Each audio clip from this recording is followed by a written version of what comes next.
Yeah. No, we're Prohaska and Associates, as he says, and we're thankful to be here.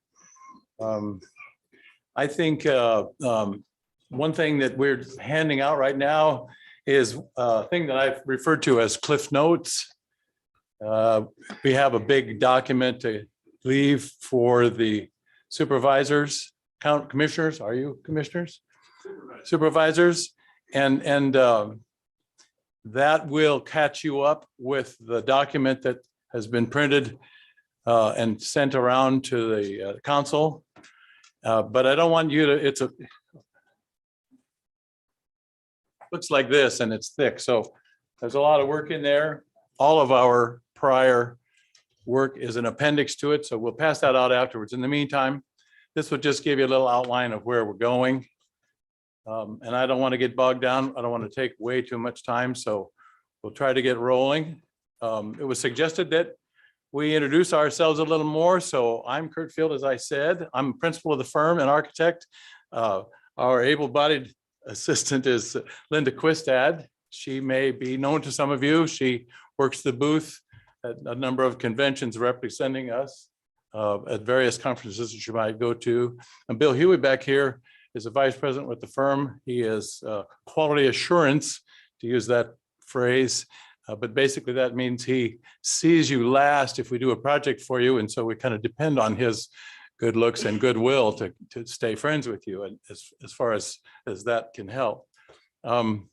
So then if you go to the next slide, we got control of the, yeah. Nope. So we have a technical person here. Does anybody want the lights dimmed a little, or are you fine with it the way it is? So we practiced this whole thing a little ahead of time and made sure we could advance it.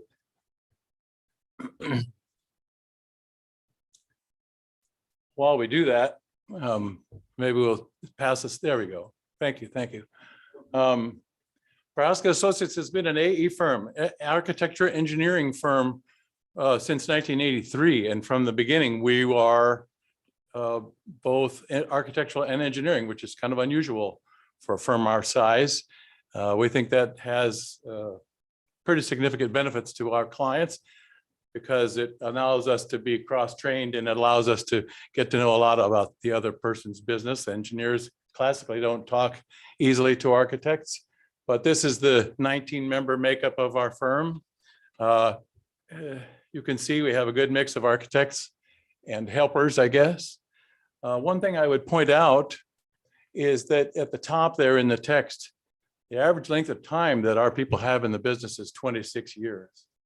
And the average length of time that our people have in our firm is 16 years. So when your goal is to work well with your partner, we've learned that a long time ago. So this is a little history of what we've worked on for you. We say oftentimes that we've been working for the city at least since 2012. We did work for the police department, which resulted in a document there on the left-hand side. And that and the one next to it was an update in 2017. We also did in 2018. Does that pick me up when I stand over here?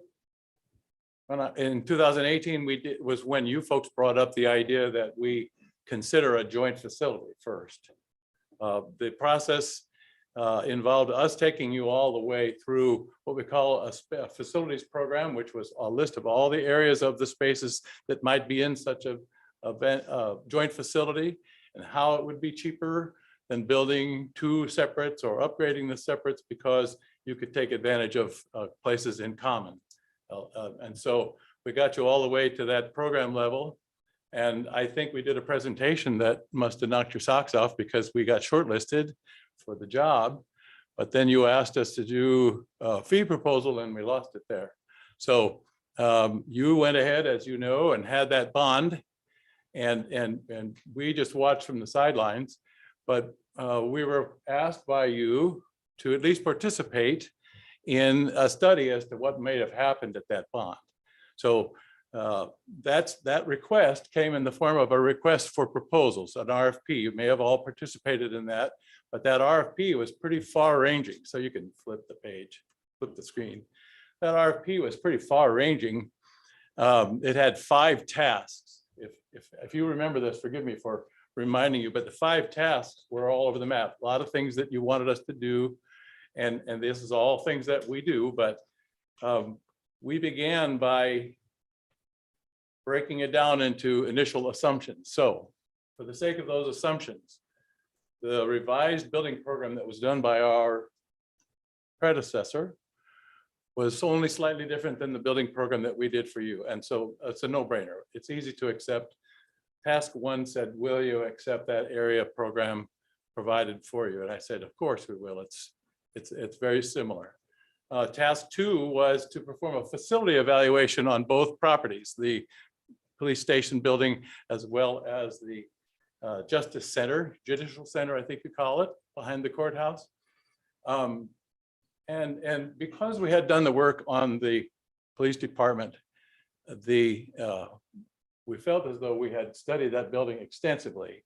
So we asked for, and we were allowed to neglect that part. We had very extensive work on the condition of the building. Our firm, because we have engineers, stormed that building at some time back and cataloged a lot of material. So we focused on the Judicial Center, brought the same engineers out, and went over that with a fine-tooth comb. So we know, and in the booklet that we'll give you probably at the end, you'll see, those of you that don't already have it, you'll see that that's a pretty exhaustive study.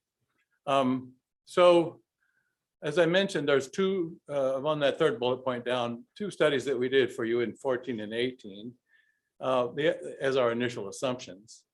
Another one is that you're asked us to evaluate property areas and what these properties areas would accommodate.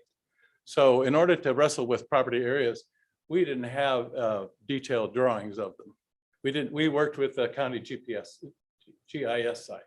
If you're familiar with that, it's basically like Google Earth, only it has property boundaries, and you're able to measure in it, and we were able to import that into an AutoCAD program. So that was the source of a good many of the graphics that went into the booklet. But we have to accept that sort of limited access. There's a disclaimer at the website that says, don't do this for legal purposes. Might be a couple feet off here or there. You asked us in the RFP to consider a 100-bed facility. We took a little issue with that, but we conceded the 100-bed facility for the sake of our response. You asked us also to, we thought maybe we should assume a mezzanine style jail, which if you aren't familiar with those, it's a 2-story minimum, stacked cells. And then the mezzanine style jail occupies the least square footage on the floor plate. So if you're looking to see how much area you can put on a given block or a property, you're really looking for the smallest print you can. And that's a logical thing when you have larger numbers of cells. Our firm does a lot of justice work. And so I can go into a little more of that a little later. And so lastly, cost budgeting. Jodi suggested I dwell a little on this. We did this for you originally using 2021 data. If you're involved in the construction industry at all, or you're related to it, or you pay attention to the news, a lot has changed since 2021. The pandemic began in 2019 probably, but the construction industry began to show architects like me the downside about January 2021, when the costs started going through the roof. And you remember stories about how there are container ships in harbors and out at sea on the West Coast, and all that sort of stuff started happening to us around January. So the question then was, how much increase was that going to cause from then to now? We have some information since we generated this report. We're working on a couple of similar projects to one that you might consider. We're getting some real-time cost data from that, but it's not in the report. The report uses 2021 January data. So I want to get that assumption out. If you could change the slide. Okay, so this is just a little recap of what we did for the police station. The goal, of course, was to help them stay in operation the whole time. One of the things we realized was that the building to the top of the page there, the portion of the building to the top of the page, and I'll use this pointer right there, is a pre-engineered metal building. So less substantial form of building type. We suggested at that time removing that part of the building so that we could build on top of it. Now the portion below is the existing building that are in there, offices and such. That was already 2 stories. So in our suggestion, this is the main level. Again, it's an interior garage for the police vehicles because they need inside spaces, but we'll flip the page. And again, this is the second level. And the bulk of that over the garage is evidence storage, which is usually a shortcoming that most police stations face. You know, you design for something 20 years ago and you're immediately overwhelmed with all the things that have to be kept and the rules for that. This was organized in this drawing around a little center opening so that you could look down through the space. But this is the original building intact, and that'll mean something too. Remember, the parking lot was intact there on the other drawing, on the other slide. Another thing which I think is relevant is we had to develop this module or prototype, this template type thing that we could use to show on the property. So this is a typical housing unit in a modern sense. The housing unit has prefabricated steel cells. You don't have to go steel. You don't even have to go prefab, but we use this as a module because we get the best feedback from that. It's controlled by what we call master control, and all these pie shapes are the day rooms. So the module we'll use from this point forward will be this type of thing, this 143'6".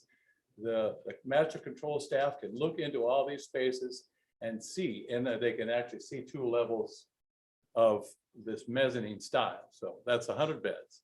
So we did in our booklet, if you read some of the booklet, a lot of justification and a lot of artwork maybe of this type ahead of this to show what the original neighborhood looked like. But we call this the police station neighborhood.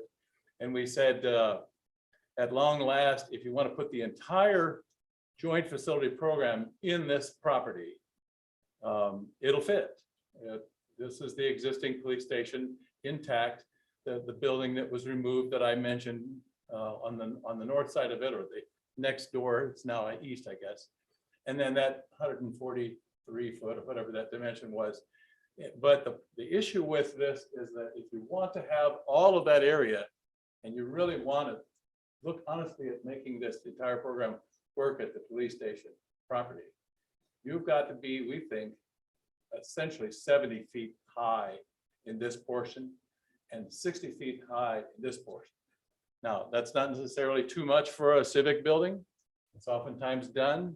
The zone requires a limitation of 60 feet, but quite often you see exceptions made, waivers granted for things like this. And I don't suggest that this would be a block, a rectangular block, but a sensitive building that would look like it belonged with the other. The building program that we did for you to begin with and then inherited in modified form from our predecessor also had off-street parking. So we have to figure out where all that off, you got to go back. You got to figure out where that off-street parking will go. Yeah, so on this lot, we took the entire block to do that. Now, obviously there's some downside to that because there's a nice gas station there. There's a building that deserves mention right here on Military as well. Those 2 properties would have to be purchased in order to pull this off. But I thought, you know, rather than go across the street anywhere, best to contain this on the block. Now, I've shown you the surrounding context because I'm thinking, look at a civic building of any type, a joint law enforcement center. Does it fit in this area? Now, I think you could argue that there are some other civic functions across from the park to the east or the west side up here. There's the nice park itself is good. There's a lot of vitality looking at this repurposed powerhouse apartments. The businesses that are surrounding there are vital.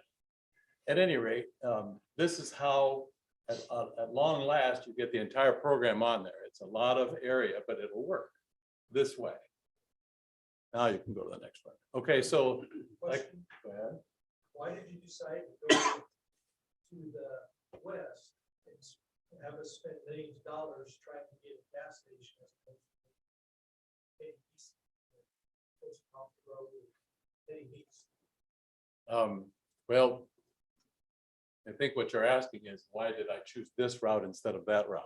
Right. It seemed to me that any direction you go, we would be purchasing property. And the need for the various functions to interact with one another made it seem as though the closer the context, the better. We have done a number of projects where we close streets. I'm perfectly happy to look at that.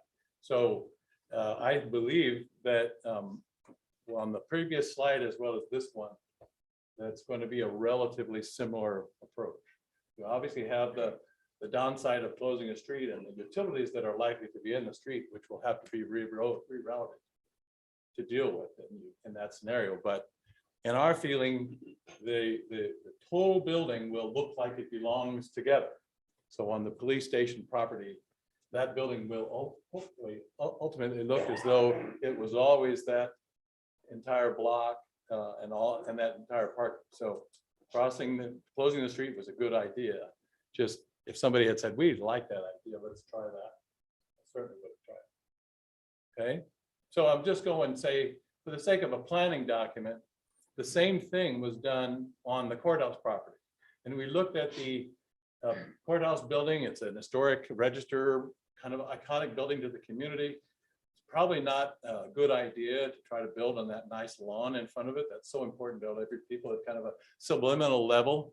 But we thought in order to save costs, there are probably savings to be had if you can make the existing judicial center building work.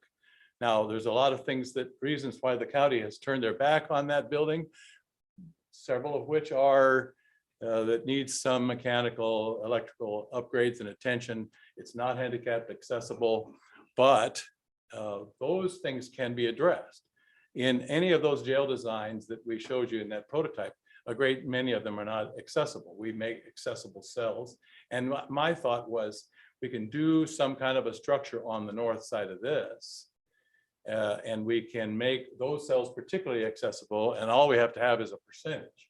So the point was, on this block, we can fit that entire program if we account for the space that's already there, the Sally port that's in there, the offices that are there, the mechanical that's there, and the leftover space is still this, and that will accommodate the PSAP, that will accommodate the PD functions, and the additional cells that you would need, again, up to 100 beds.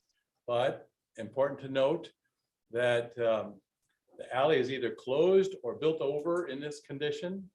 The structure here is essentially 5 stories of this area, which again may exceed the courthouse. We can try hard to be sensitive to the courthouse, so it's not necessarily a big rectangular block. But also those businesses that are there, this law office right here, that would have to be relocated. There's a clearly expense to that. And then to accommodate parking here, we took stock of this cabbage ramp. We know that that's usable for the courthouse and staff to some extent, but you also at present use on-street parking. But in this instance, we suggested that you could fit your entire off-street parking on this lot. Now, again, we could have closed the street. I talked to the sheriff after this, and he said, why did you suggest purchasing this property and tearing down this stuff instead of going south? Broad Street is a big street. Okay, well, when I was there driving it and in our evaluation, we didn't see that it was prohibitive, but yes, it could have happened. This very shape could have happened fairly simply on the south side across 4th as well. So again, my purpose is to illustrate from a planning standpoint, we think you could do the same sort of thing for this, essentially the same sort of cost. So important to that context was also, you've done some improvements around the neighborhood of the downtown area, and you want to work with that. You don't necessarily want to degrade that somehow. In the original RFP, there was no mention of this technology park property, but the staff that we talked to were very interested in seeing how that compared to the other sites. So we did this in complete isolation from the work that you did with our predecessor, but we understood that this was the property that had been purchased, and we could stretch out that building program on this property.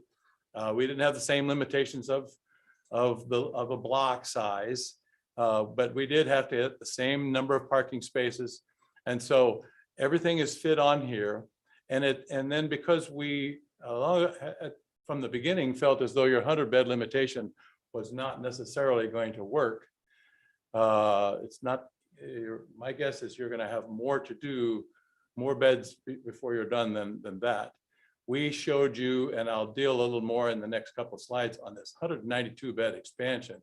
But the point of this, valuable point of this, is if you can locate your facility here, maybe this is something you've already seen, you can also surplus this and sell or get rid of that some other way, and that may accrue to your benefit too. So that one will survive as an example for comparison.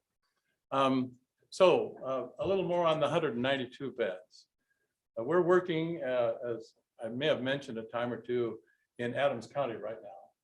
We have gone through a needs assessment that the state requires that determined 154 beds. It's a very sophisticated evaluation.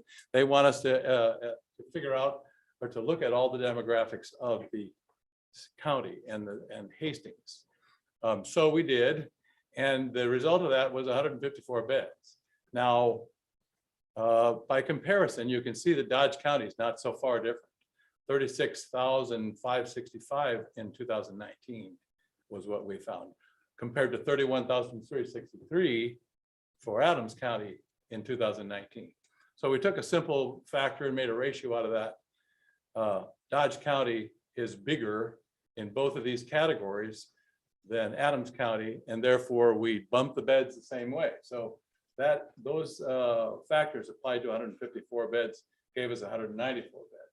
So a real needs assessment would be much more of a sophisticated way to get at that number. Jail standards would have to weigh in on, the state of Nebraska would have to weigh in on that, but we think this is a way to get a little more in the ballpark. Okay, sure. How many inmates are we averaging daily at present?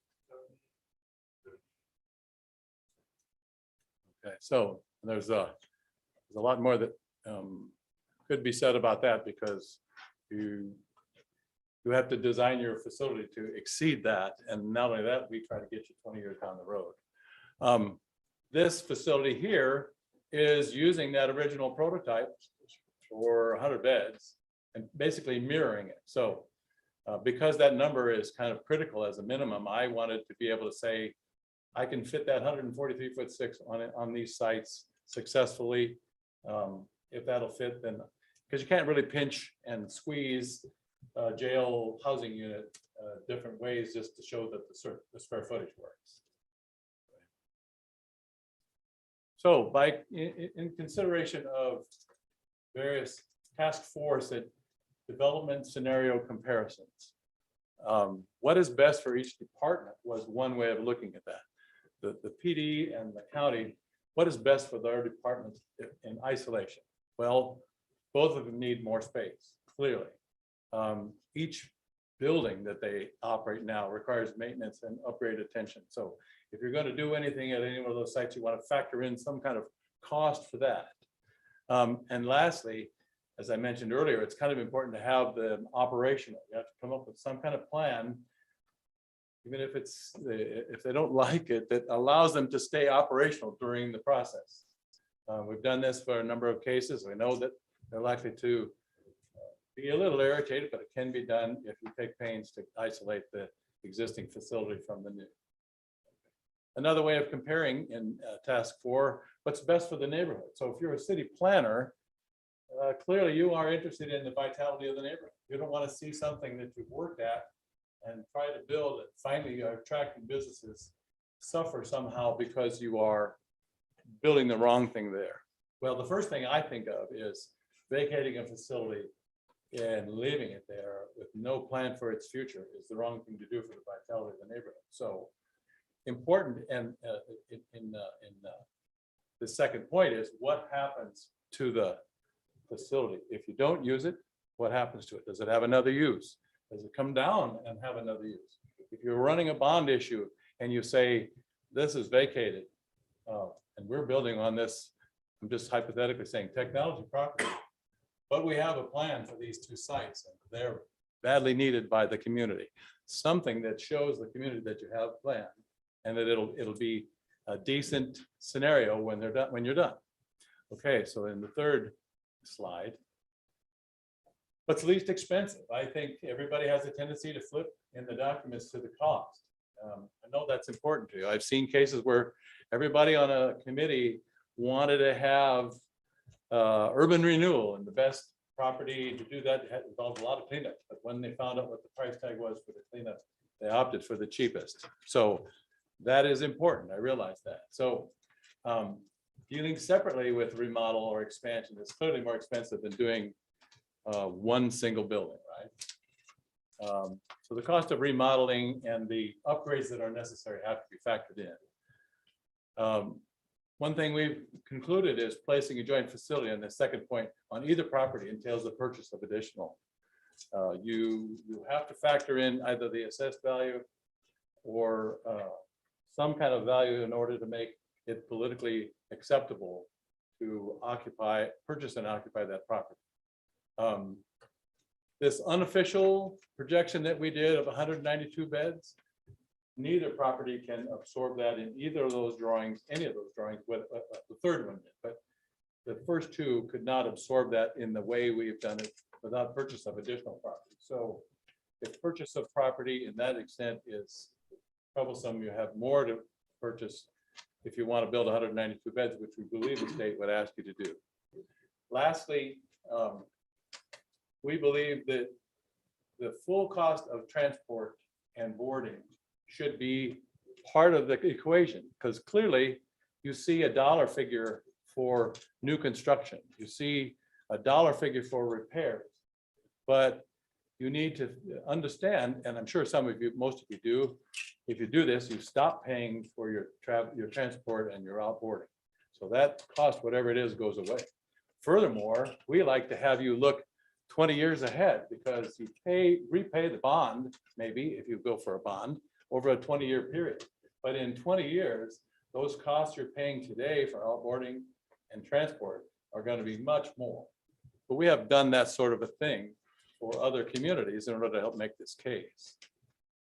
This is just an example sheet that's too busy to interest anybody except to point out, which I felt was valuable, that again, in Adams County, this is all going to be just pertinent to them on this side, but in Adams County, looking at boarding cost, transportation cost, and personnel, that's the salaries of the people who are doing this instead of doing something else. All of that tallied at 10, 20, and 30 years. That turns out at the end of a 20-year period, which we're using for comparison to a 20-year bond repayment, to be astronomically more than you pay for a facility. So, and oftentimes that one case is made right here with this. So in the case of Adams County, they're spending $30 million now for a 154-bed jail. And this 20 years down the road, their own cost, not yours, theirs, but we think they're similar, 71 million. And that's a very carefully calculated number for them. So is it exactly the same? No, but would it be similar? It's logical. It's based on the same sort of things. What does a person get paid? What is a mileage reimbursement? What is wear and tear? What is gasoline cost? All those things are factored into this kind of complicated thing. So big difference. This is a comparison matrix of just the cost. So again, these are 2021, January 21 costs. And I have a column for the construction cost and another column for the bond cost. So the construction cost are people oftentimes refer to as hard cost. The contractor is seldom interested in what other issues you face when you build, such as are you paying the architect, but also what are the things do you have to do? If you had property purchase, is that involved? there's a great many costs that the furniture, fixture, and equipment is another big ticket. So all that stuff, at this planning point, we refer to early on as a 25% bump. So this 1A refers you back to the study we did for you in 2014, and I had to inflate it to present to make it comparable. So the hard cost was 10.4. The soft or the hard and soft together bumped that to 13,012,000. No property acquisition required for that. Police department standalone facility. That was the thing we did for you in one of the earlier studies. 1B was the police department as defined by your recent RFP. So we said that that area was altered somewhat by our predecessors. Some of the things changed. So recalculating that gives us a hard cost of almost 12 million and a bump to soft costs, just using that 25% of almost 15 million. Again, no property acquisition. We think we can do all of that necessary on either of those two sites. You looked at the jam-packed drawing showing the joint facility, but not at this. These two scenarios are both best represented by the drawing we showed you first. The judicial center. The judicial center can have its entire program if you separate it out from the joint facility program, the areas attributed, built on that site. If you can use the existing building and fix its problems, deal with its lack of handicapped accessibility, and that will help you with the cost. But that produced in our calculation, and there's more detail to back that up in the booklet, of course, of 26 million, giving you the ability to utilize some of the existing stuff, and 34.5 for the bond burdened additional costs. Yes, there is additional property which has assessed value that has to be factored into this bond cost. Number 4 scenario was the joint use facility on the courthouse property. Same thing I showed you in that drawing, which is just a planning drawing. 23 is the operable number, 23.9, almost 24 million for the budget cost for hard cost. Again, that misses this bump that we faced in the last year.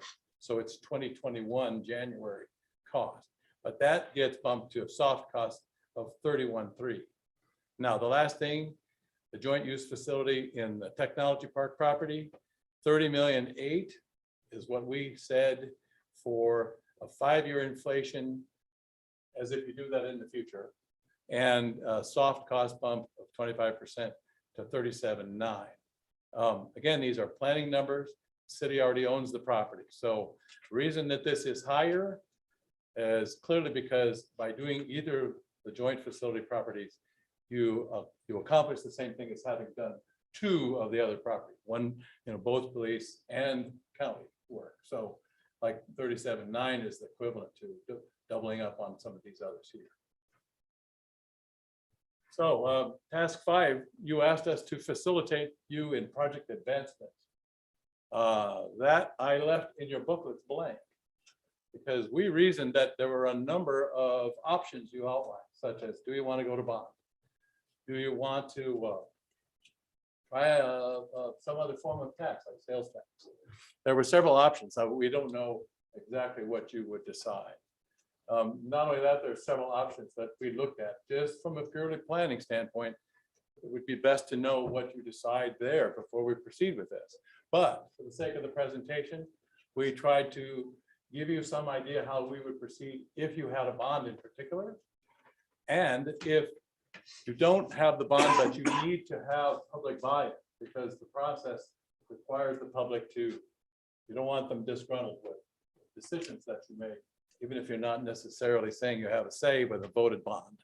So we need to do that jail standards needs assessment thing first, so we have accurate numbers to work with. 192 is not going to be exactly right. It's just a wild guess or educated guess, maybe. The needs assessment documents that we did for you are usually a part of our, the building assessment documents that we have done for you, completed for you, are usually a part of our needs assessment. So that's already done. That would be a part of this needs assessment process. We think the best way, I spoke with a number of individuals when we first discuss this. We think the best way to deal with a voted bond is to establish a citizens committee.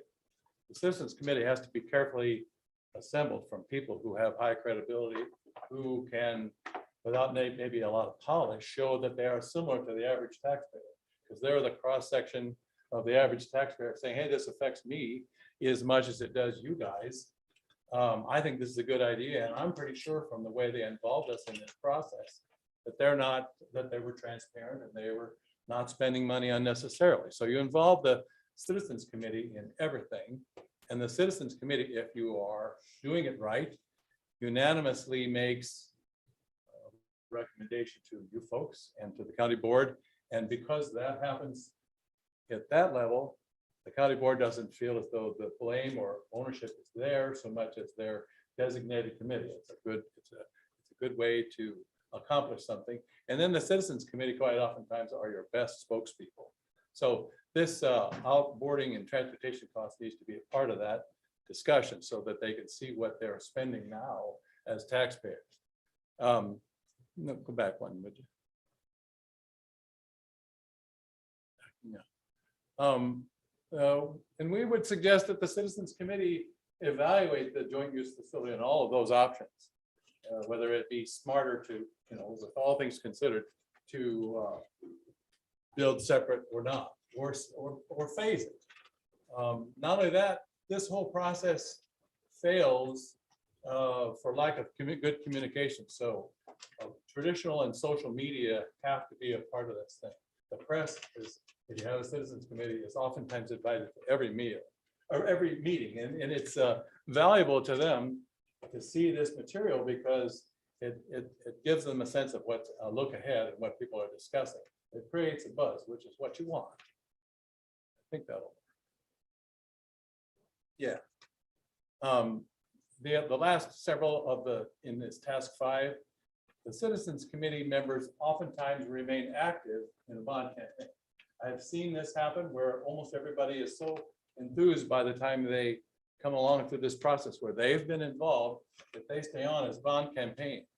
They say, who can make yard signs for us? Who can make these handouts or this display board? So our office will do that for you, and we'll do it as part of our of the same phase as that before. Tours of the existing facility are critical. Most people have no idea what's going on in a jail. They want to know and are very shocked when they see the inside of a jail, particularly an older one or a crowded one. So that's important. Community focus groups is what I say in this number 9. We've had very significant success inviting on, say, a couple of days stretch, 2 or 3 meetings, focus groups where people just come in and look at display boards and listen to the arguments made pro and con for one versus the other. And then they provide a little secret ballot on the way out saying, well, I liked option 1 best.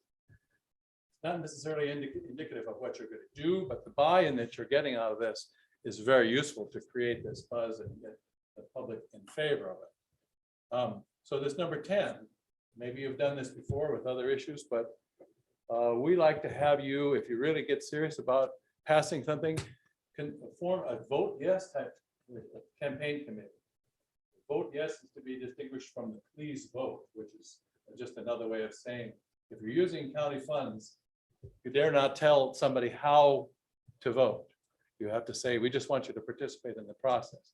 But if you're a nonprofit, which is easy to do, the state has the statutes to help do this. Many citizens committees have done this. If you're a nonprofit as a 501c3, you are able to raise your own money. The money then is just for printing costs, just for the graphics that you do, yard signs, that sort of thing. And it's not a big budget, but that's keep your statutorily legal. Now we will assist with that part. We've done this a great many times now, and we will provide the graphics at no charge. You would be responsible for paying out of that budget the cost for the graphics that you elect to do. We think the Citizens Committee needs to consider all of the other available funding mechanisms themselves. We can make a recommendation, but again, the key to a successful passage, if this is a bond, is how do they decide and why? And how does that issue affect those of whom they represent. So even to selecting some of the funding mechanism beyond the bondish referendum. So maybe the last. Okay, I've been going a long time. Some of you asked questions. I want to make sure we're have time for any questions you have, if I can answer them. We have one little slide at the end. If you just let me drill down on that.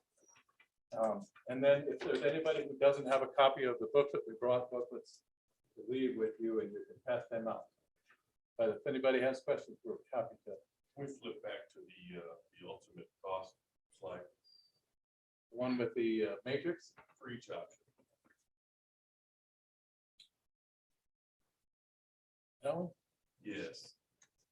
Looking at number 3 and number 4, does that assume 100 bed or 800 bed? It assumes 100 bit. Remember I said one of our Okay. assumptions was we would use what you told us to use. Gotcha. The number that you have for the police 1A is 10. Right. Documentation that back in 2014.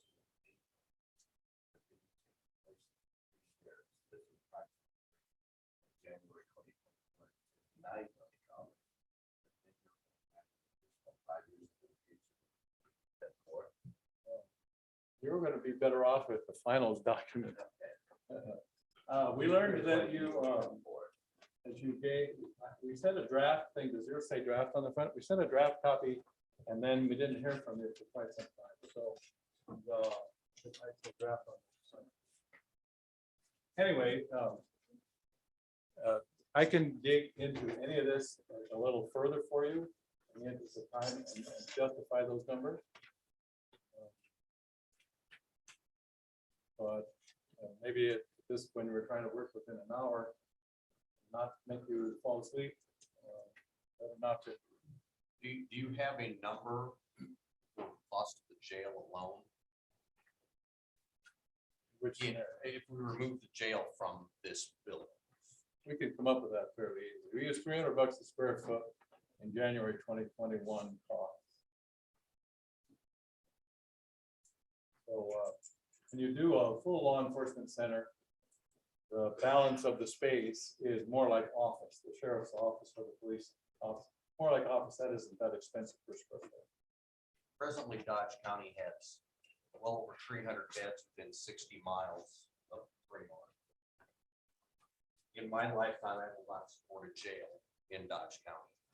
And I just feel like we have other places we can put prisoners and it's more cost effective at this point. Ship them out. In my opinion, it's not a board opinion. I don't want to be argumentative, but I would tell you that we have done this comparative cost. If you look 20 years into the future, the cost you spend, even if you take what you're doing now, the outboard and transport forward 20 years, that will dwarf the cost of building in your own, giving this money to another's house. Now, I don't want to be argumentative. Dodge County had a jail for a long time. We could not make, we were losing money running our own jail. And that's why we're in the position we're at right now. I'm not gonna argue with either. It just didn't work for us at the time. Well, the unique history of our jail was built a 40-bed facility, design concept, they could double bunk in the future and make it an 80-bed facility. During that period of time, when we got to the point where we needed that, jail standards changed. Over time.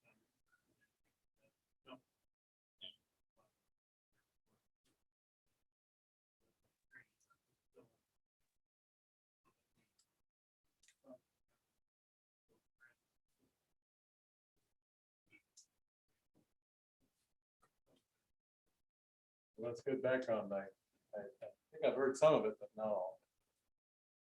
In your professional opinion, if we're talking about building a 100-bed facility, make little sense. Right. I think, first of all, can I speak an opinion? Please. architects are probably kicked around more than most of you by the state because they know that we need their goodwill in order to function in the state. So we have tried hard to learn from dealing with the state and their jail standards division. They make it seem as though we can't move the muscle without doing a needs assessment. Needs assessment has to look pretty good and sophisticated for them in order to fly. And it has to be accepted before you can go to the next step. So that's why we said that'll be prepared for a number that's higher than 100, because I don't think the state will even allow it. And I heard from a state official, the reasoning behind that. They said, you know, you could, as a county, say, why should you tell us anything? We can do what we want. But their fear is that you build something that's too small, obligate yourself for a bond repayment period, and then can't pay it off. I mean, you need something right away. You outgrow it right away. So you could build larger and they would be less involved. Any other questions? Question, you'd have to have some staffing. The state's so short of time. Would we be able to build a facility in Dutch County between the city and county and staffing? It just seems to me that the governor forked up a bunch of money to up wages to help that case. Would we be able to keep with those wages and keep those employees here? Or do we have those guys here and there? I think it's a real issue. I don't discount it. But from what I have heard, sometimes like Tecumseh had trouble with staffing because they were separate from a larger metro area. That is, you have to really incentivize somebody in that area or somebody to drive that far. I don't think in a small community with a small facility, they look at that as a job and they want to bring more jobs to their county. So we're active in Richardson County right now, and those guys are looking for employment opportunities, which is why it's a decent competitive wage, and they lack that. So it's a decent thing to happen in their community. You know, you get extraordinarily dangerous or dirty jobs. I suppose somebody says you can't pay me enough to do it, but when you take the pains that a modern jail does for officer safety, I think you minimize that. Question like that a long time ago was why would we build this nice new jail? It's obsolete when we open it. Well, housing prisoners. Again, I could only give you, Standards change like that. you have somebody from the facility here that knows you have some history. I would have to only offer an opinion.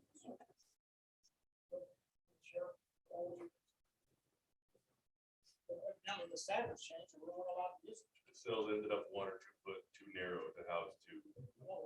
The cells ended up 1 or 2 foot too narrow in order to house 2. We're very carefully controlled now by the size of the day room, the number of square foot each person has, the light and air that they get. If you're going to double what the size is, a holding cell can only be a certain size. You can't hold anybody more than 24 hours. There's a lot of limitations like that. They did come about after a number of lawsuits submitted by prisoners against the state, which the state lost.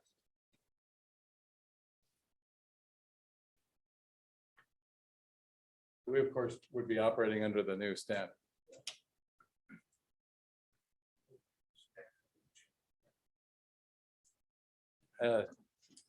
Can't swear that it won't, but if you make an adjustment because you are newly considering the inmate's rights, it's hard to imagine a significant departure from that again. Yeah, were you sure when they had a fourth floor jail? Well, no, I was an investigator. Sure.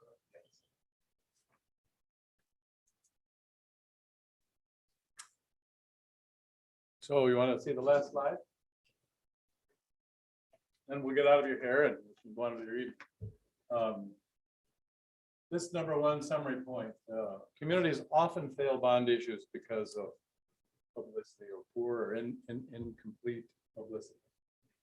Our firm has, and I want to find some wood to knock on, a 91% bond passage assistance. And we think that that's attributable to using the method that we described. We call it community-based planning. It involves that citizens committee. It involves full transparency. All the costs are on the table. People soon see, we believe, oftentimes, not every time, but they're saving money by building rather than exporting this cost somewhere.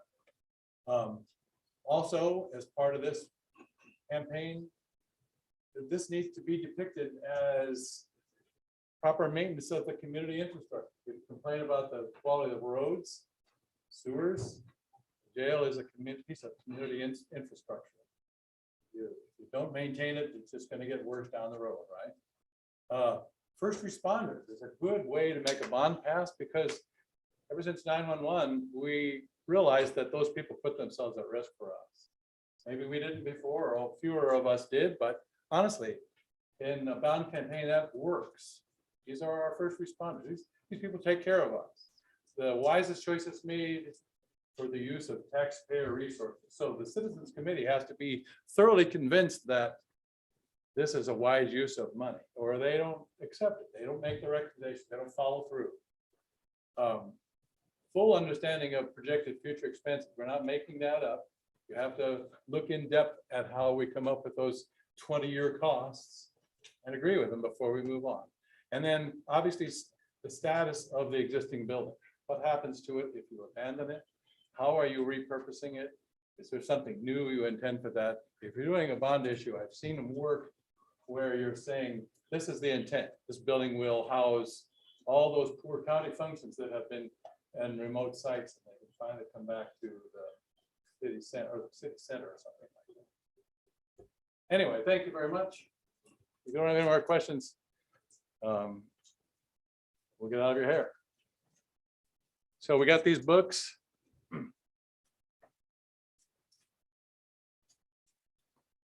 I understood that the I leave it with you as a guy who can handle it. Yeah. Pretty good. Well, these are booklets for the folks that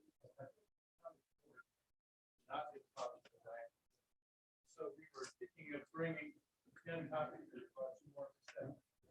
Would this be perfect with me? Thank you. All right, I want to thank Ross, thank you for, thank you for the information today, and I think it provides us, you gave us a roadmap, you gave us a lot of information. I think that the committee has some decisions to make, how we move forward. So at this point, I would take a motion from the city council to adjourn. Okay.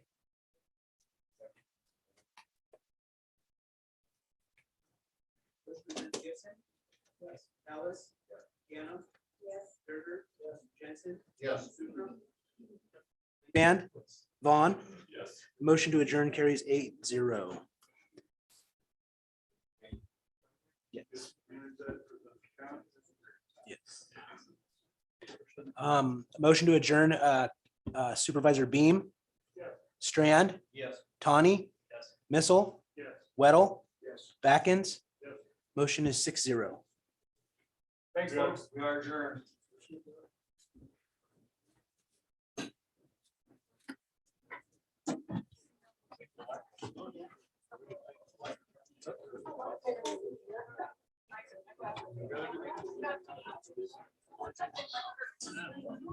Thank you, guys.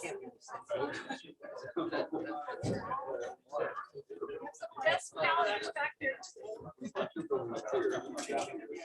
Yeah.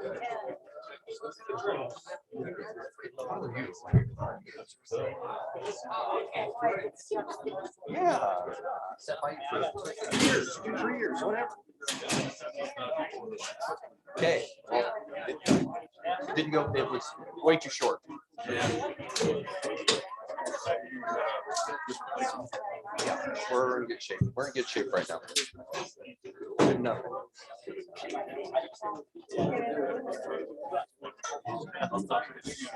That'd be great. Thank you.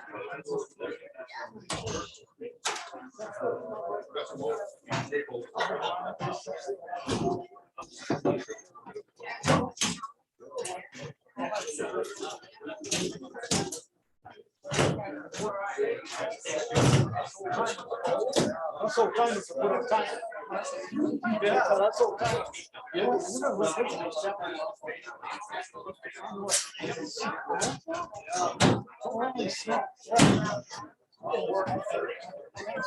Yeah. Oh, I see. So how long are you guys gonna be here? We got a short day. Sure. We can do it. Is Zoom ready to go? All right, Mark. Thanks.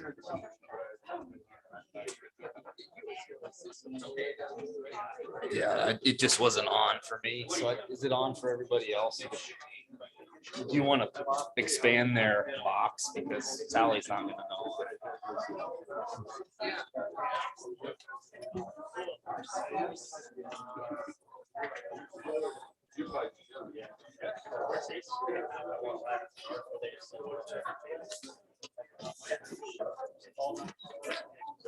That was informative, don't you think? I mean, right, yeah. Hey, what's that? Yeah, yes, it was fine. You're, no, it was perfect, seriously. Yep, thank you for that.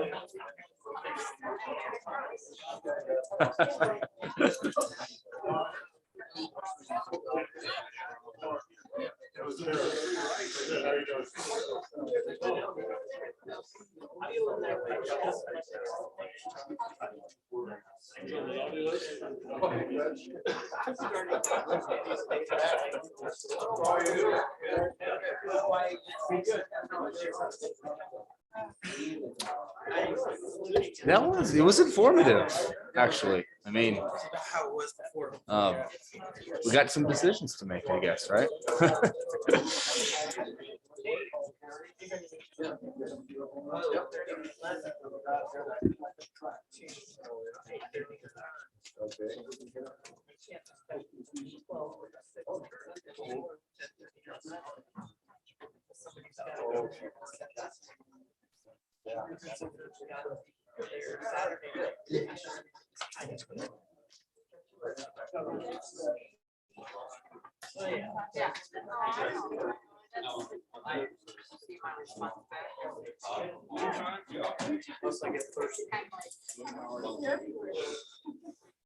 All right, I could get all city council to kind of join us back up here. We got another meeting to do tonight.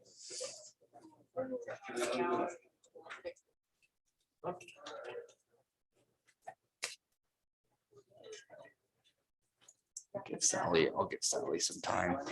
We had a quick turnaround, so.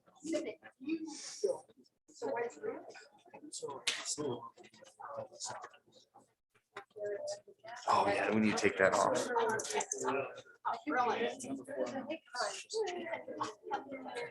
Okay.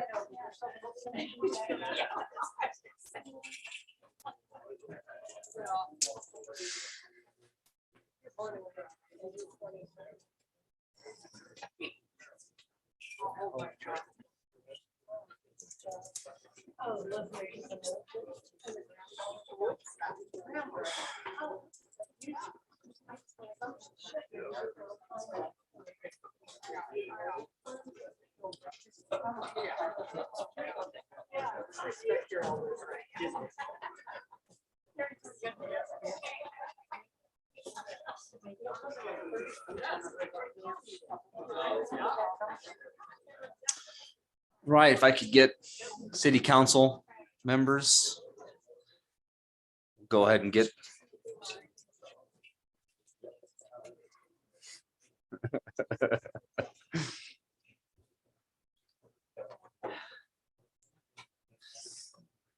Okay.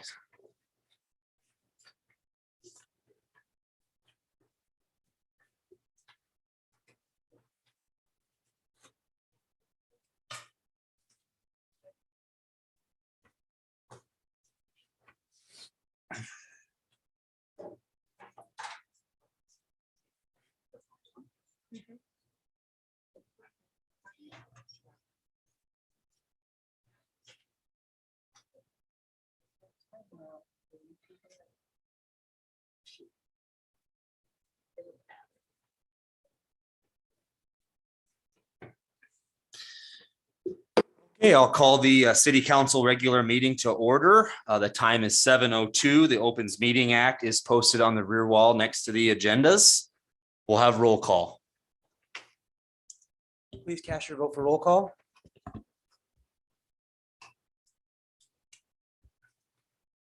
Eight council members are present, Mayor. Okay, next item on the agenda tonight is mayor's comments. Have a few things tonight I'd like to go over.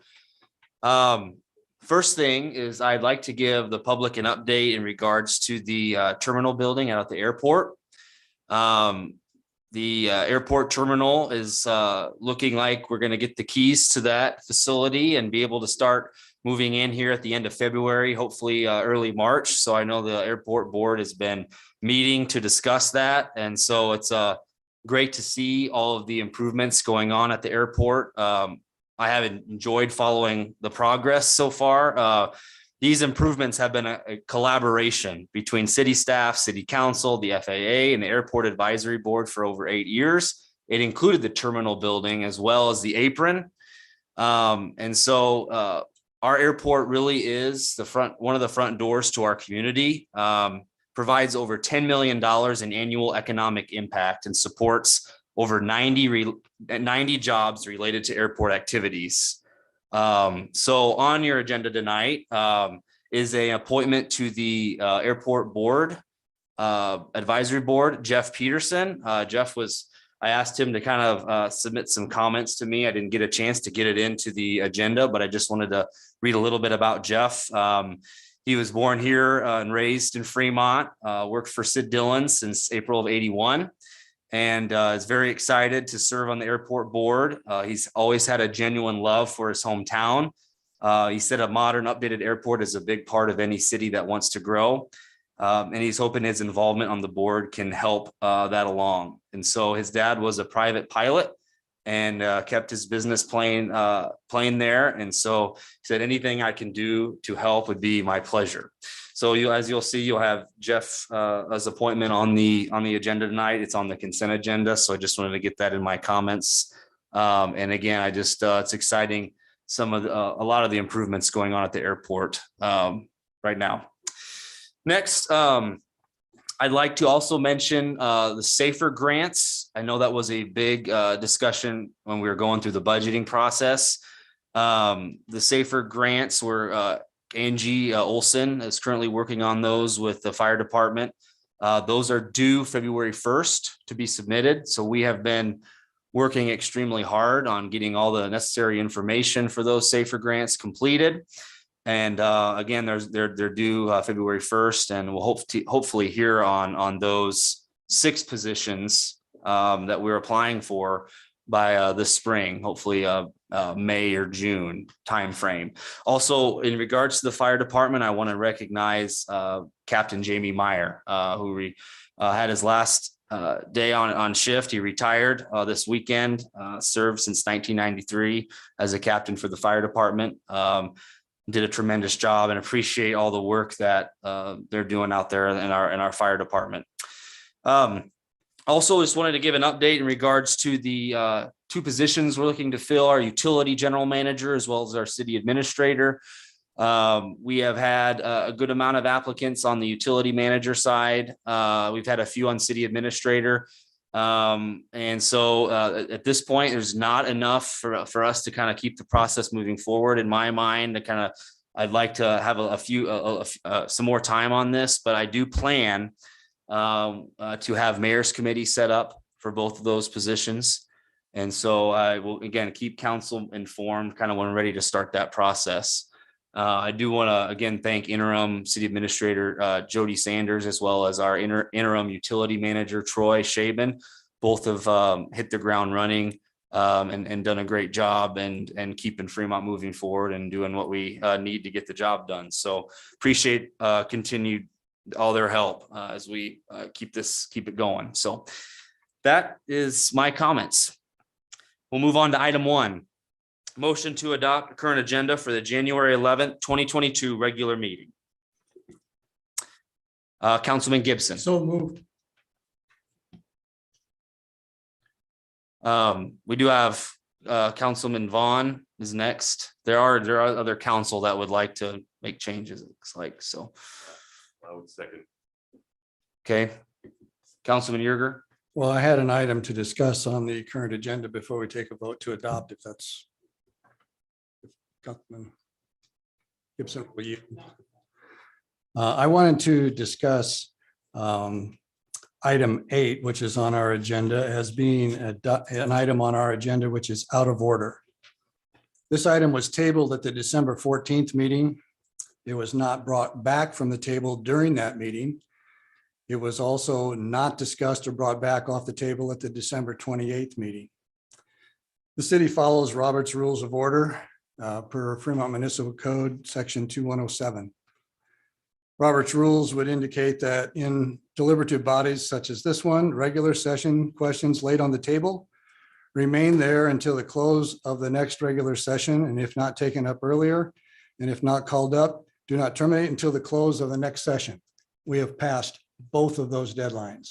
We didn't do it at the 14th meeting before we adjourned. We didn't bring it up at the 28th meeting at all. And therefore, time for this to appear on our agenda as a bring back from the table item is out of order. And so for that reason, I would ask that item 8 be removed from the agenda tonight and that we adopt the agenda as proposed without that item.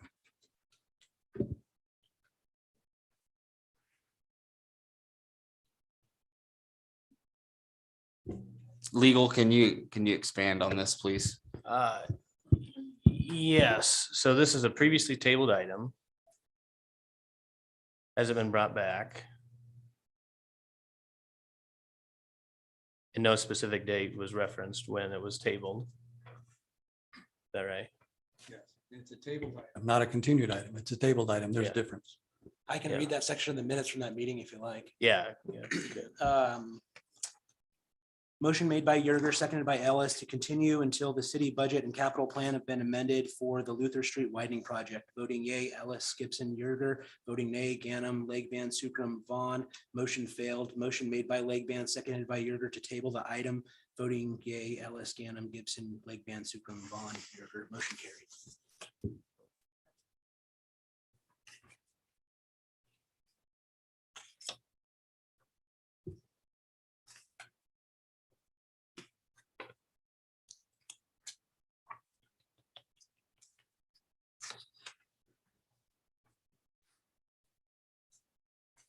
And this item is a purchase agreement. I mean, Now, the issue would be, I guess, The issue is you had 2 opportunities to bring a tabled item back according Yep. to Robert's rules. One is at the meeting in which it was tabled. Mhm. That is, you can address it later in the meeting by asking to have it brought back from the table because you wanted to attend to other matters before that. That's fine. Mhm. You can bring it back later. Once that meeting is adjourned, you have an opportunity to still bring that back from the table at the next meeting. yeah, We did not. With the fact that it did not come back at that December 28th meeting, this issue is over. well, I guess there's nothing that would stop the city from considering a new resolution and considering the purchase again. as mayor, I'm bringing it back again. Okay. Well, So Appeal the ruling of the chair. This is a matter of municipal code and following Robert's rules in which this item was not adjudicated properly at either the December 14th meeting or the 28th meeting. This is not an item of continuance I think it's, that you a- can bring back. Therefore, for purposes of this agenda, it's out of order. okay, I think as the mayor indicated, it's a new item. So, It's not listed that way. let's see. And it's the same resolution number as what we brought forward originally at the December 14th meeting, didn't bring back at the 28th meeting, and now reappears on this meeting as though it was a continuance, and it was not a continuance, it was a tabled item.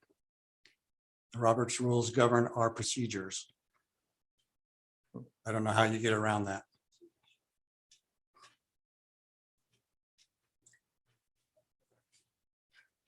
Well, the council could amend the resolution to make it a new resolution.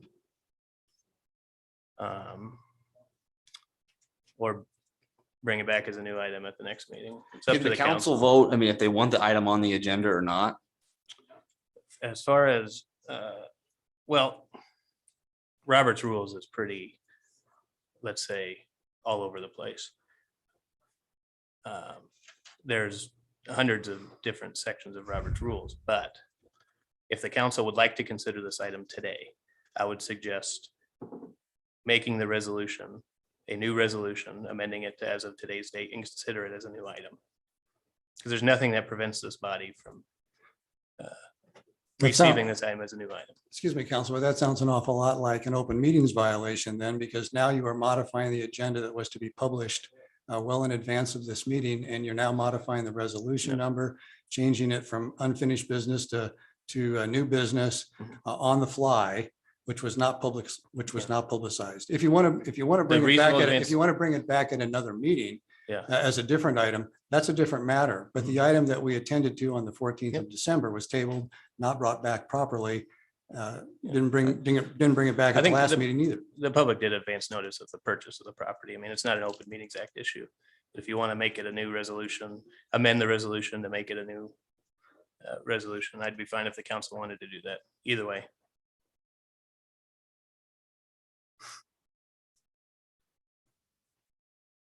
So your motion is to what, Councilman? Remove. My motion is to adopt the current agenda with the removal of item 8 as being out of order due to Robert's rules requirements. Okay. Yeah. Is there a second?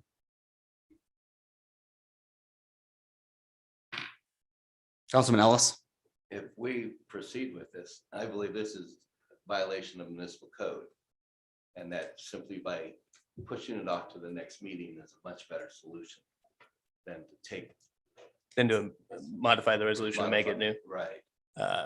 Yeah, like I said, So that's the reason I'm voting second the motion. It's a resolution that that was dead, that we fought to make it continued, and there are people on the council that did not want to continue it. They wanted it tabled, and so now we're dealing with consequences of those table. Let's just take it off and put it on the next meeting. Legal, as mayor, can I bring back an item? Certainly. Just as a No new matter item. what. Yeah, Correct? yeah, as a new, yeah. That's why I'm saying amend the resolution to make it a new item.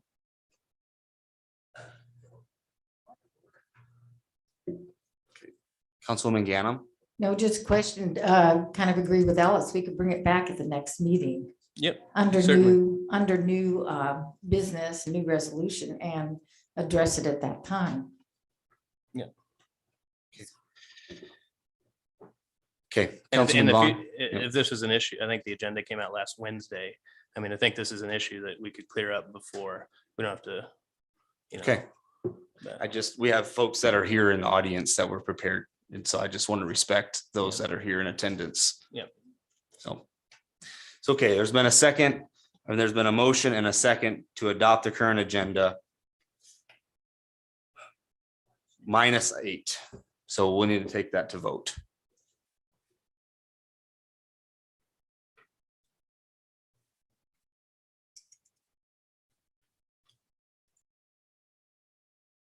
Motion fails 3-5.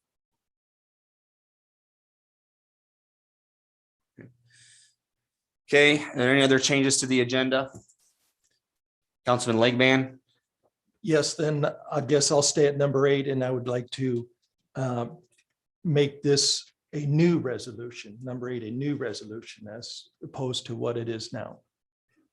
Move it to new business. Move it to new business. So it'd be first in the new business.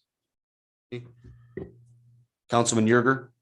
I guess I raise a point of order as to the legitimacy of actually modifying the agenda in that way for tonight's meeting. Yep. No objection if you want to bring it up at the next meeting, Mhm. but to do this on the fly when it was not published to the public in this fashion, I think is out of order, like a ruling from legal in that regard. Yeah, like I said, it's the council's agenda, moving it to new business and modifying the resolution number. There's no problem with that. Okay. Councilman Vaughn? I would second the motion as amended. Okay. Cast your votes.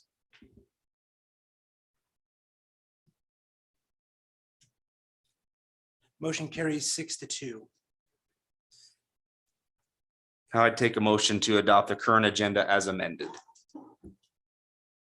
Councilman Jensen, I'll make the motion to adopt the current agenda as amended. Councilman Legban, I second that. cast your votes. Motion carries 6-2. Moving on to the consent agenda. All items in the consent agenda are considered to be routine by the city council and will be enacted by one motion. There will be no separate discussion of these items unless a council member or a citizen so requests, in which event the item will be removed from the consent agenda and considered separately. Are there any items to be removed from the consent agenda by council, staff, or the public? Mayor, I would ask that item number 4 be removed to make a change to the minute. Okay, item 4 from the clerk. Any other items from city council? Go ahead.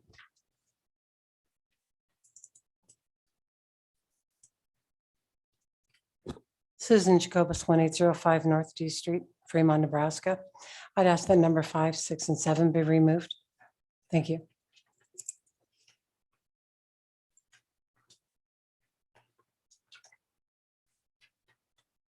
No other items. I take a motion to approve items 2 and 3 on the consent agenda. Councilman Gibson, So moved.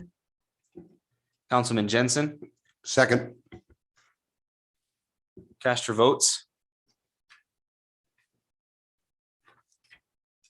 Motion carries 8-0, Mayor. Item 4, dispense with and approve December 28, 2021 regular city council meeting minutes. Go ahead, Tyler. Mayor, on item number 4 of the minutes, it indicates that Councilmember Lakeband made a motion seconded by Gibson to make an amendment. That needs to be amended so that it shows that Councilmember Yerger made that motion. So I would ask that the council amend and then approve as amended. Okay. Take a motion to amend as clerk presented. Councilman Yerger, Make a motion to accept the amendments as stated by the clerk. Councilman Legman. I'll second that. Okay, cast your votes on the amendment to the minutes. Motion carries 8-0, Mayor. Now I take a motion in regards to approve the minutes as amended. Councilman Yerger, Make a motion to approve the minutes as amended. Councilman Sukram, I'll second. cast your votes.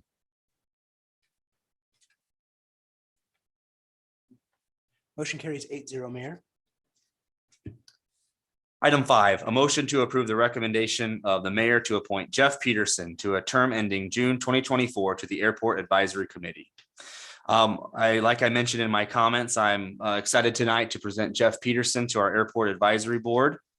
And I mentioned a lot of his comments in at the beginning, and take any questions.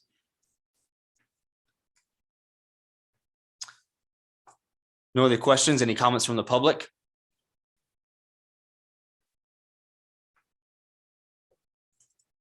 Susan Jacobus, 1805 North D Street here in Fremont. I appreciate the support that you lend to one of your supporters when you ran for campaign, Mayor.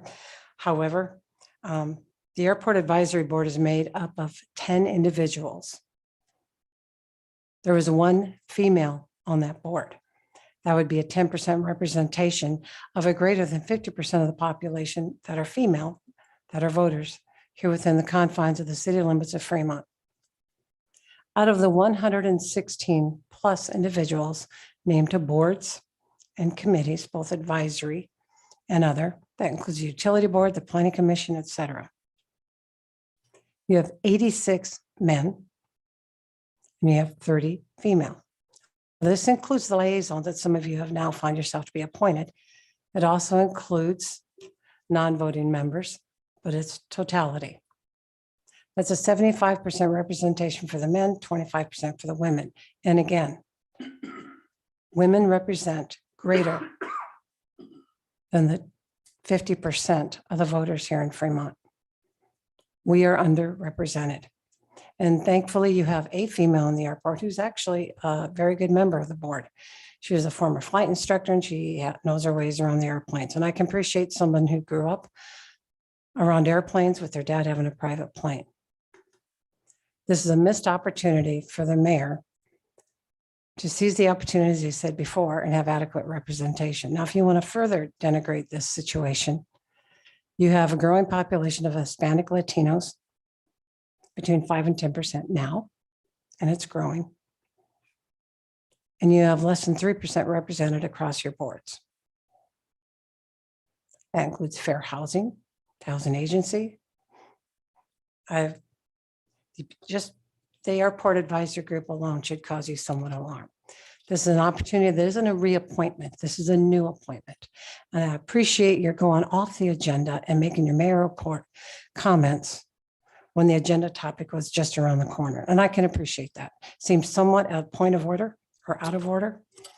However, again, the fact remains, you have the opportunity you could have taken to have representation from other arenas or wards of the community, including a female. And you're missing that opportunity. This isn't the first time, but at least this isn't a reappointment. This is filling a seat that's now vacant by a female that has since left. So there's a bigger void there. You have other members that are way underrepresented. The BID. At current 14 members, 2 of them are women. One is looking to resign. It's a travesty that women are not represented. We are in your workforce. We are professionals.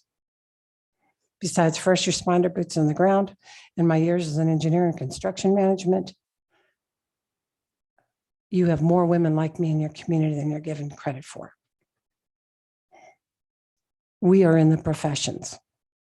We need to be represented at the table as well. We vote for you guys. I may not have voted for all of you at the time, but I am here to give you an attaboy or to kick your pants, whichever way it goes on how I feel you should have voted. But I'm not the only one. You guys have a responsibility to have adequate representation, and you're missing the boat on this one. Thank you. Any other comments from the public?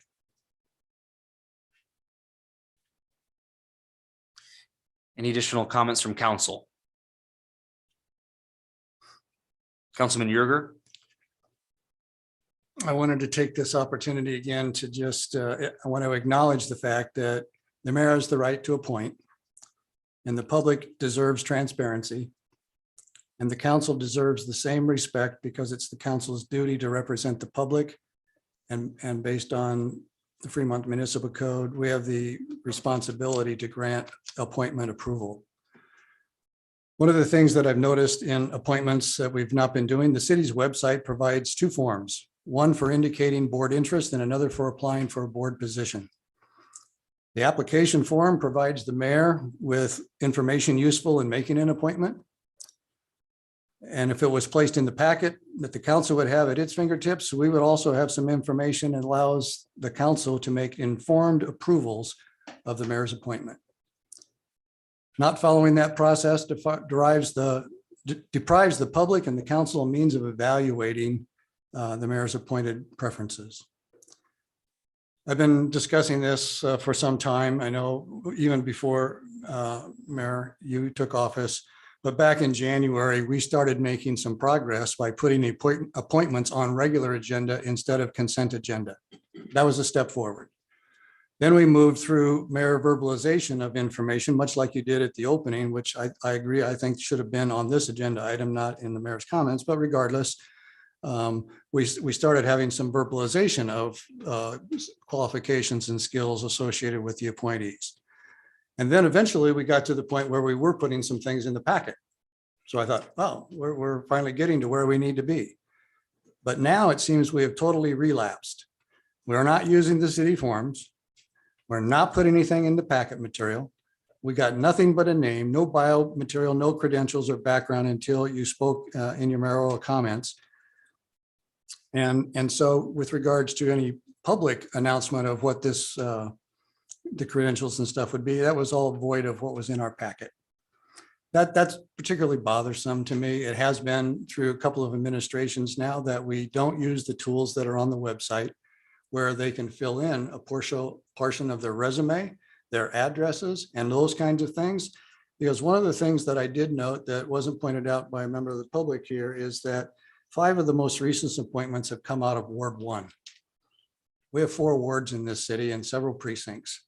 And I feel that we need a better cross-section in our appointments and considerations. And I'm sure it's a really difficult task to find people that want to serve. And I'm not in any way discussing the particular people that are on the agenda tonight for that purpose.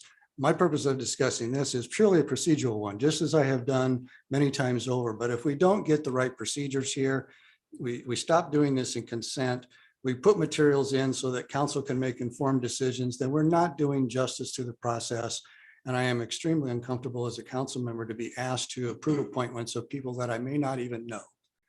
Now, I may know some about these people, but the point is we should know what we need to know, just like you do, I think, when you make the appointment.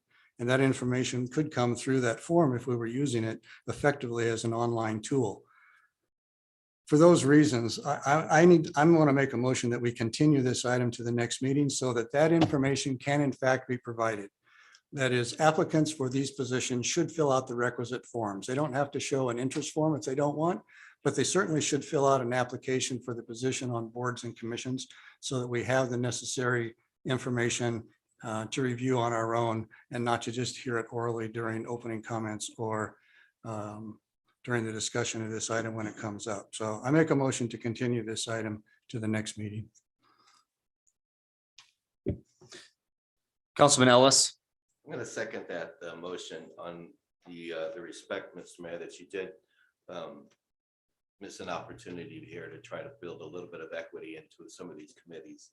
I know Jeff is a good man, but I really would have liked to have seen the procedure that you started at last year, where you've got us more information that was in the packet. We had a resume, we know who you're talking about, as opposed to somebody you're just saying in your comments. So in that reason, I'm second motion. Okay. Councilman Legman. Yeah, these are volunteer positions. And I am just against what you guys are saying. I would like a little more information, yes, but to just belittle the mayor even more than you're trying is ridiculous. And I am voting for the motion to approve this recommendation, and this is why.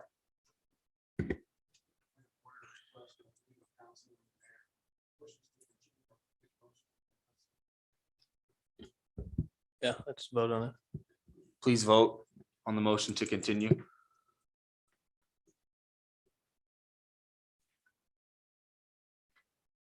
Motion fails 2-6.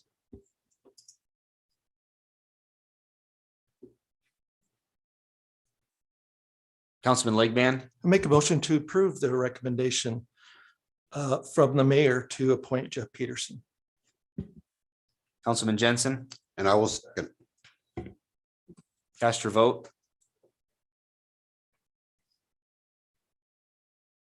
Motion carries 6-2. Item 6 is a motion to authorize mayor to sign easement agreement for Fremont Public Schools use of Millikin Park for geothermal Welfield. Last staff report from Jodi Sanders. Good evening, Mr. Mayor, members of council, interim city administrator Jodi Sanders. The public schools have contacted us and would like to, they're requesting an easement for property that is within the Millikin Park area. The city and the school district own that parcel of land jointly.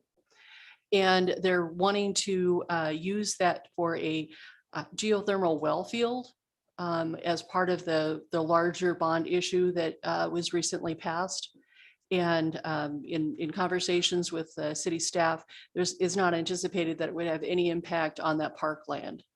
But they need the easement in order to complete the project. I'll take any questions. Thank you. Any questions for staff? Any comments from the public?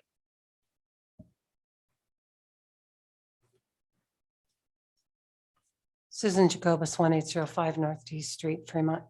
I didn't have any opposition to this. I had a question if it's a closed or loop system. And then is there any impact at all on the city water supply or threat to city water supply, which typically they're their own well, they go straight down and hopefully it's closed or excuse me, closed system. And when you said that it will have no impact on the city's use of the park as it is now, or does this mean in the future?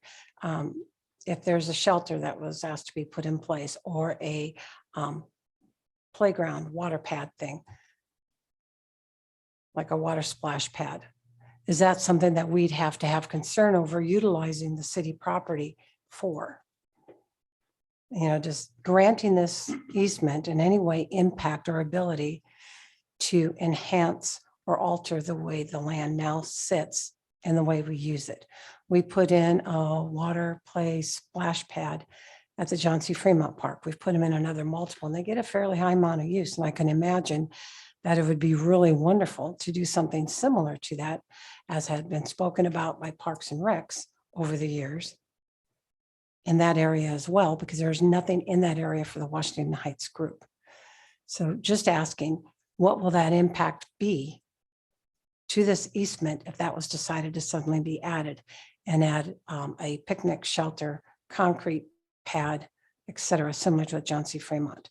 And I'd like someone to somehow address that. Thank you. Any other comments from the public? Any additional comments from council? Councilman Yerger? Well, I did have a couple questions. One, I think at least it overlaps what was just asked. And my question was, are we effectively giving up control over the easement relative to this going with the land? And to the extent that we want to do anything above ground, do we have to get any permissions for the property that we've granted easement for in order to do that relative to the park property? Do you have an, the answer to that would be based on the contract language? We are giving them rights to access whatever they're dig and to also install. So right now we own an undivided half interest in the property as owners with the school. This allows them to, if we did try to do something on the property, which I don't know what we would do necessarily, but Ours would be above ground, I assume. So Above I'm ground. just hoping that there's no conflict between their below ground and anything we would want to do above ground. if whatever we put above ground prevents them from accessing what they bury and maintenance and all that, then they would have a right to remove the impediment, assess the costs to the city, and that's what. the So city's there, main so thing. there may be some issue there that would Yeah, need to be but addressed. I could tell you with this, with my discussions with the school though, with Yeah. the representatives, that's shouldn't be a problem. I think geothermal is a great idea. My questions are, I'm not an engineer in this regard, so Washington Heights has a water table issue. The type of construction that they're going to be doing underground doesn't pose any problems with the high water tables in this area, right? I assume this is a sealed system. It's probably plastic or whatever. It's not corrosive. It's not going to be corroding. But the water tables out there are relatively high. And Councilmember, I can't answer that, not being an engineer myself, Okay. or familiar with the project. That might be something that the school district would be willing to discuss with you. Okay. If for any reason, because I see that this goes with the land, so if for any reason the school should, whatever, abandon the geothermal facility, it breaks down, they don't want to repair, it's too costly, whatever, and so they would just strand it and go to something else, who would have the obligation or bear the responsibility, if necessary, to remove the facility and pay the cost of doing so? I don't see that in the contract here at all. So probably not anticipated, but if that were to occur, who bears the cost of anything below ground? It would have to be removed.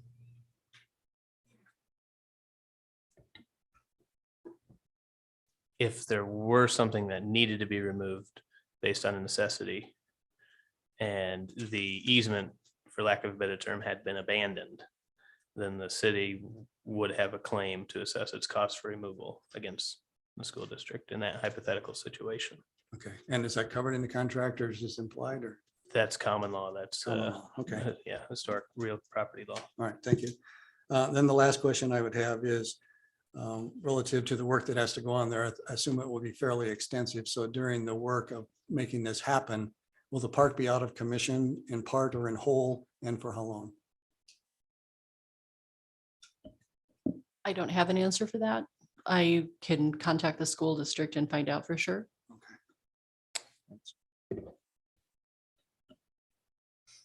Okay. Any other comments from council? Councilman Sukram? Yeah, this park is very large, so that part that they're cutting off isn't, I don't know, probably even a third of what it is. It's a big park. And they already have playground equipment over there. I wouldn't see a problem over there. From what I've looked over there, I wouldn't see one.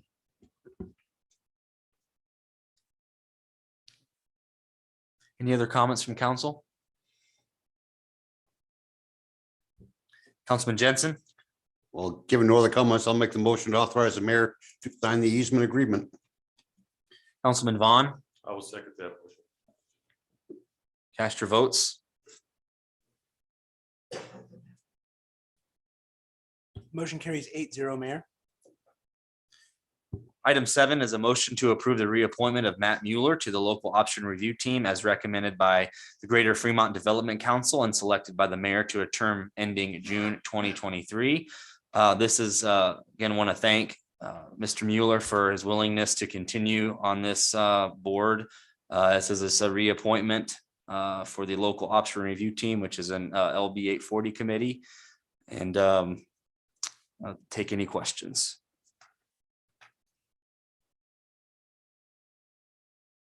Any comments from the public?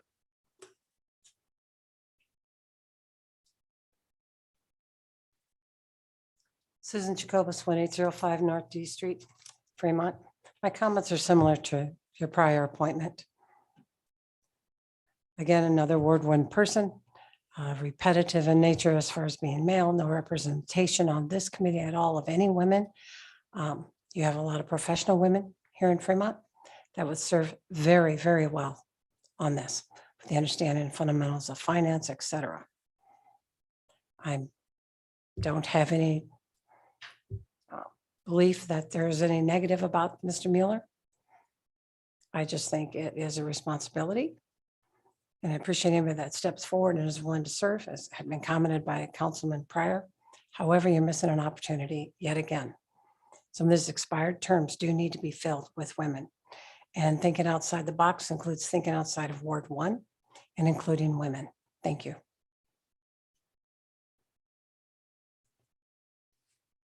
Any other comments from the public? Any additional comments from council? Councilman Ellis? Mr. Mayor, this, I looked on the website today. His name's already on there. Is he been going to attend these meetings, or was that update to the website premature? Last I saw it was the expired term, so. So he's filling one and it expired. This is not a reappointment. Until I reappoint, it's a reappointment, so. It is a reappointment. Yes. All right, I think, I like Matt. Matt's a great guy. I just think we're missing another opportunity here to put some diversity into our committee, so.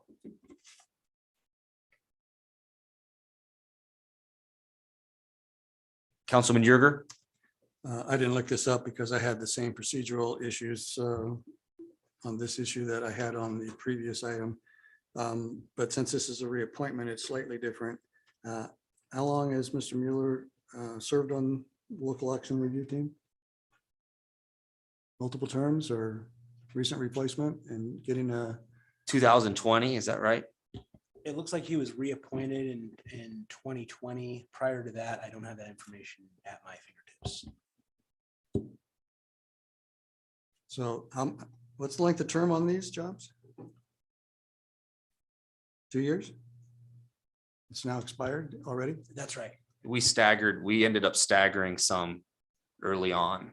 I think this is one And of so the he boards got, that he we did essentially that. got a short term as a result of being appointed. And so he Yes. came up quickly for reappointment because he had a short term in the get-go. Like, we didn't want them all to come at once. Thank you. Councilman Vaughn, If no other conversation to be had, I would make the motion to approve the reappointment of Matt Mueller. Councilman Legban, I will second that. cast your votes.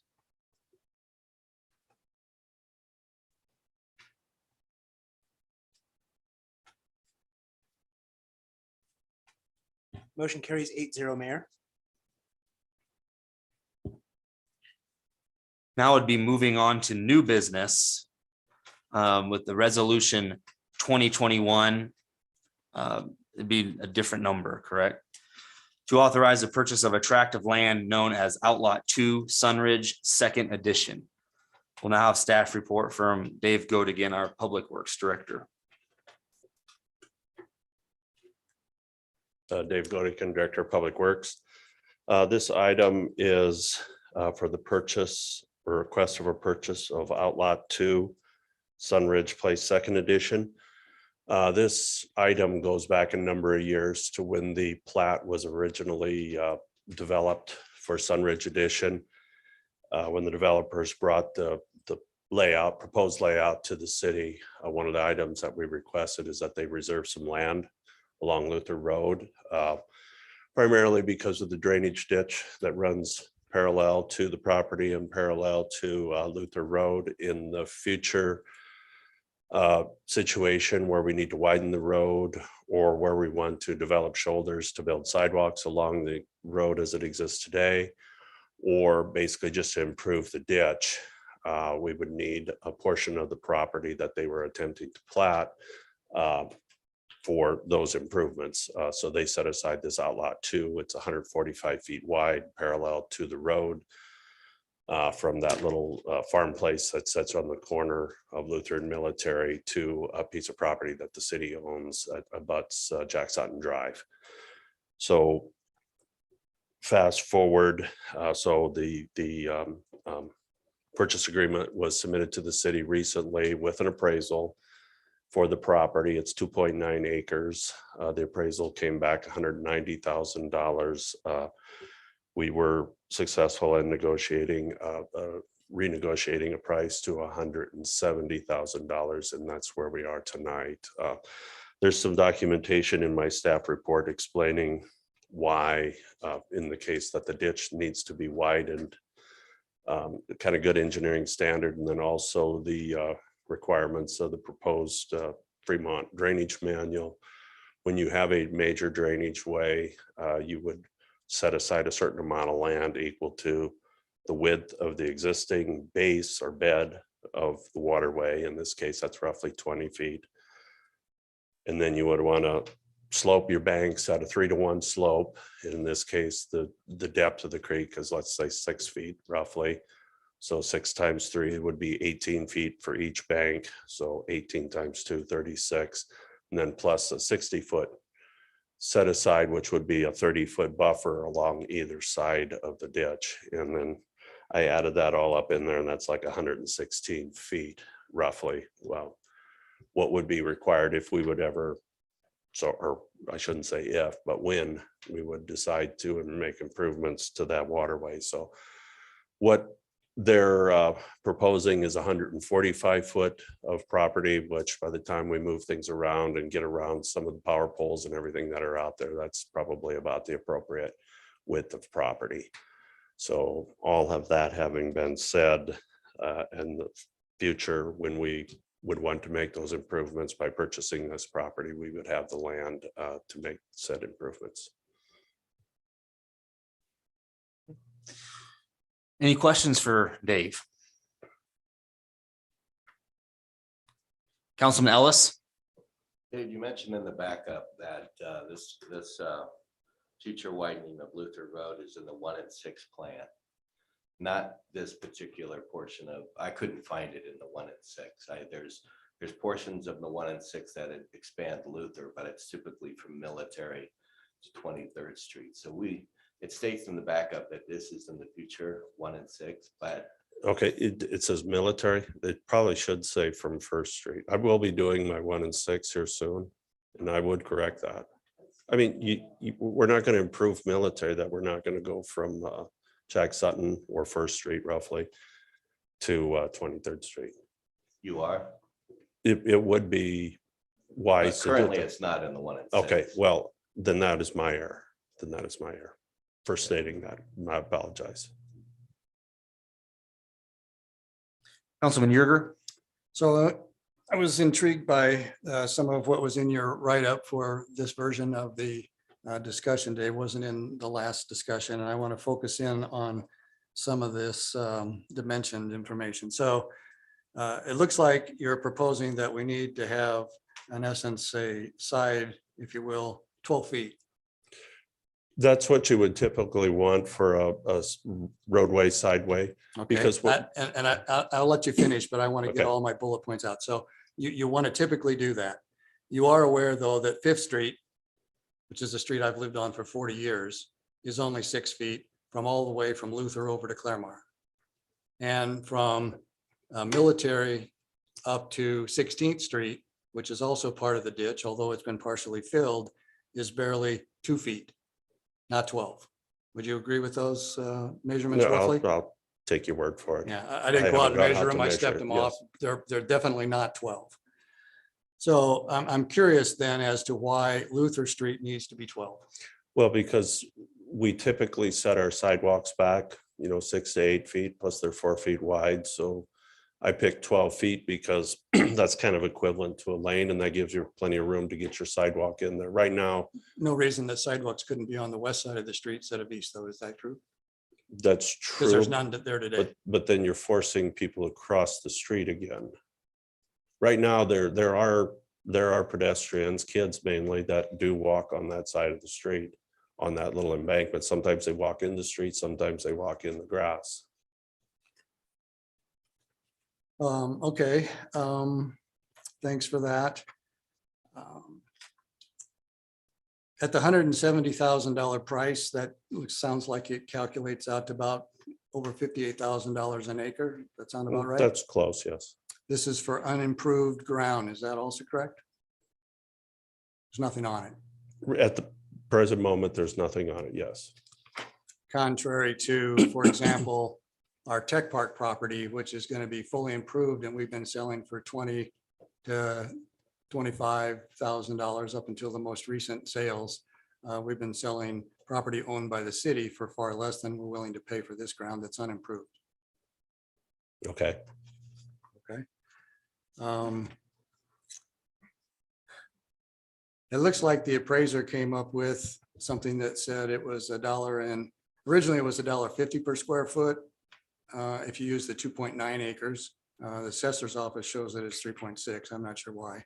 But using the assessor's numbers at 2.9 acres, that's $1.50 a square foot. At 170, it's $1.34 per square foot. And Tech Park, 19 cents a square foot. It doesn't seem to me that we're really doing a very good job of money management on behalf of the city's taxpayers when we sell our own property for those values and negotiate to pay that kind of price for unimproved development property. And I think the consultant or the appraiser actually said this had minimal development potential and its only use might be for outside storage. I think that came right out of his report. Would you agree with that? On this property? Yes. No, I would not agree with that, Well, that was in his report. It's on page 5. but I wouldn't. So I want to follow up on the comments that were made briefly about the 1 and 6 year plan. It wasn't there. I agree. It wasn't there. In our earlier discussions, I think you told me at least in our telephone calls, we didn't really have a plan to widen Luther Street south of Military to First Street. We definitely plan to do it from Military north. And when I look at the ditch construction on Fifth Street across from where I live, where the paved shoulders on further down to the west are roughly about 6, mine is not. There isn't really any reason that you couldn't pave that ditch and not put the necessary 12-foot setbacks on there, it could be constructed just like the Fifth Street ditch, couldn't it? You would be involved in some negotiations with the Corps of Engineers if you did that. Well, we're not going to improve the Fifth Street ditch, are we?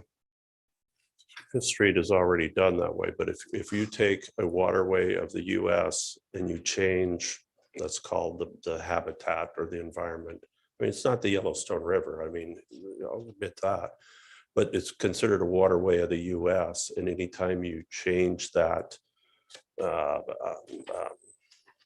guess the plant and fauna and the ability of the wildlife to adapt to what's there, you have to apply for Corps of Engineer permits.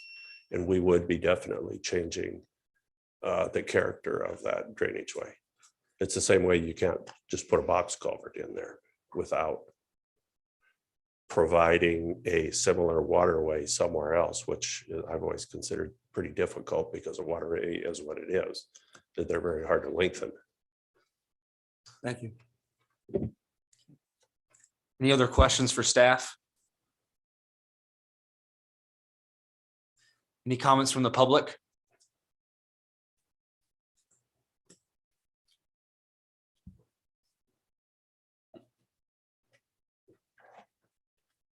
Susan Jacobus, 1805 North D Street, Fremont. This intermittent waterway of the state is intended to convey water. It's been there for a long time. What has changed and had been altered is the use of that road. There's a lot of heavy truck traffic. They struggle to get around the corner onto Military to get to the east to access the 4-lane. A solution could be partially limiting that truck traffic as through traffic only and then police it. It is a safety issue of sorts. It's been unfortunately an eyesore safety issue. And I can appreciate that you have some land that is somewhat almost unusable, parked up behind some neighborhood development area. You have utilities there. Are you going to move them? You're still going to have the responsibility of the cleanout, which we haven't been addressing for years. That's deteriorated. The capacity of that ditch to convey water has been reduced because of the vegetated debris, et cetera, that seems to collect there. We don't clean out the Fifth Street concrete. We don't clean out the areas up above to the north. That said, I found some of the commentary and the struggle back and forth in the legal issue to take this off the agenda. Rather disconcerting, only because in your section 2107 says you have to follow the Robert's Rules of Order, and the Robert's Rules of Order that you get to. The motion is not taken from the table at the end of the next meeting, it is dead. And to kill a motion at the time it is tabled requires a 2/3 vote. Unfortunately, you didn't embrace the ability to pass a continuance. Because 1, it's not in the budget, which it isn't. 2, it's not on the 1 and 6-year plan. It's not even on the radar. This is something that is going to enhance the area of the development and get a sidewalk put in and make it a little bit cleaner, nicer aesthetically, convey more water as it should. And our city engineer, Mr. Godikin, was correct. According to this new stormwater requirements and the weir of the ditch, et cetera, to convey that water and to get it from point A to point B needs to get looked at. I don't know that you need 145 feet of it added on top of your 33-foot right of way. Right now you have 12 feet of that right of way paved, the east half of Luther. You have 21 feet left over. You don't have to go to the extreme and suck up that 145 feet. If this is truly something that needs to be done, then what exactly is it that you need? You don't know the answer to that because it's not in here. And Councilman Yerger spoke correctly. Page 5 of your report, which I have, shows that's not a buildable lot for storage only. So why are we paying $58,000 an acre? It doesn't make sense. It's a misuse of taxpayer money. Eminent domain, we paid 20 grand an acre for our use. And when push came to shove and we had to make a decision, we actually upped it to 22,000 for the waste lagoons. This was pristine farm ground, rich black soil, productive. But we were willing to exercise eminent domain. And this was buildable land, unimproved, but buildable. And now you're being asked to pay $58,000 an acre for, according to the study, according to the report that you have in your hands, page 5, it's a storage use. And why would you do that? Do you actually know if you need that 178 feet from the center of that road to the east? Do you need that? And then what happens when you run into that farmstead, running to the north? And how much can you actually widen that road? If this is under the premise that you're going to widen the road and get the conveyance going better, why are you stopping? What are you going to do when you go farther north? This isn't just that snippet of area. This is a continuing effort, south to north, north to south. Limit your truck traffic. Do what you have to do to address the safety, but I don't believe this is the answer. And I can appreciate that Don Peterson Associates wants to off-sale this interesting piece of property. Right now, they don't even have access to it for the way their layout is. This would be a big benefit to them with no benefit to the city. Thank you.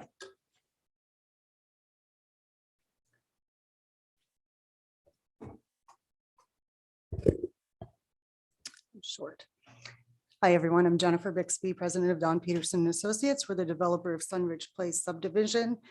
I'm not up here to argue value or any of that. I don't get off on that, but I do want to explain the background once again. This is not our request to you guys. This was the city's request. If you go back in August of 2017, this body approved our plat with that land being developed. It was being developed. One of the requests was that we redo our plat and hold that space to sell to the city. The vision of council and staff at that time was that our city is going to grow, that we need that space as a community. We didn't have to do that.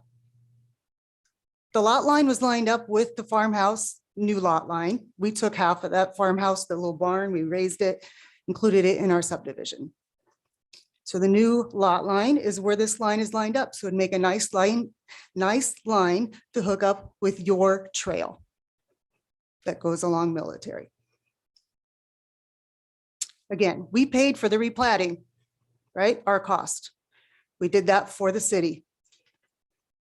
Brought it back, took a year to get it approved through this board. But that is how that came about. This is not our request to you. So at this point, we are replatting that side. We're going to make a little larger lots. We're going to do some fun things over there. We're excited about it. And you will be seeing a replat of that side of the subdivision very soon. If you guys do not want the land, we just need to know. We've been waiting 5 years. We just need to know because we're going to develop it. It will be in our plat, and you can't, as long as we follow the UDC guidelines, it is our land to develop. And that's our plan. So we've been very patient, waiting. We have been in contact on a regular basis with administration about moving forward, finally getting it on the council agenda at this point. So we appreciate you guys taking the time to look at that. All we ask at this point is that you make a decision. Do you want that land for the future or not? Because if not, we will develop it. And believe me, you know, I understand you're questioning the value. I would too if I was up there, but that is the value of the highest and best use. And once we put some money into the infrastructure and develop it with homes along there, that is the value. In the end, the net value. Okay. Are there any questions for me that I can answer? Questions for the applicant? Thank you. Thank you. Any other comments from the public?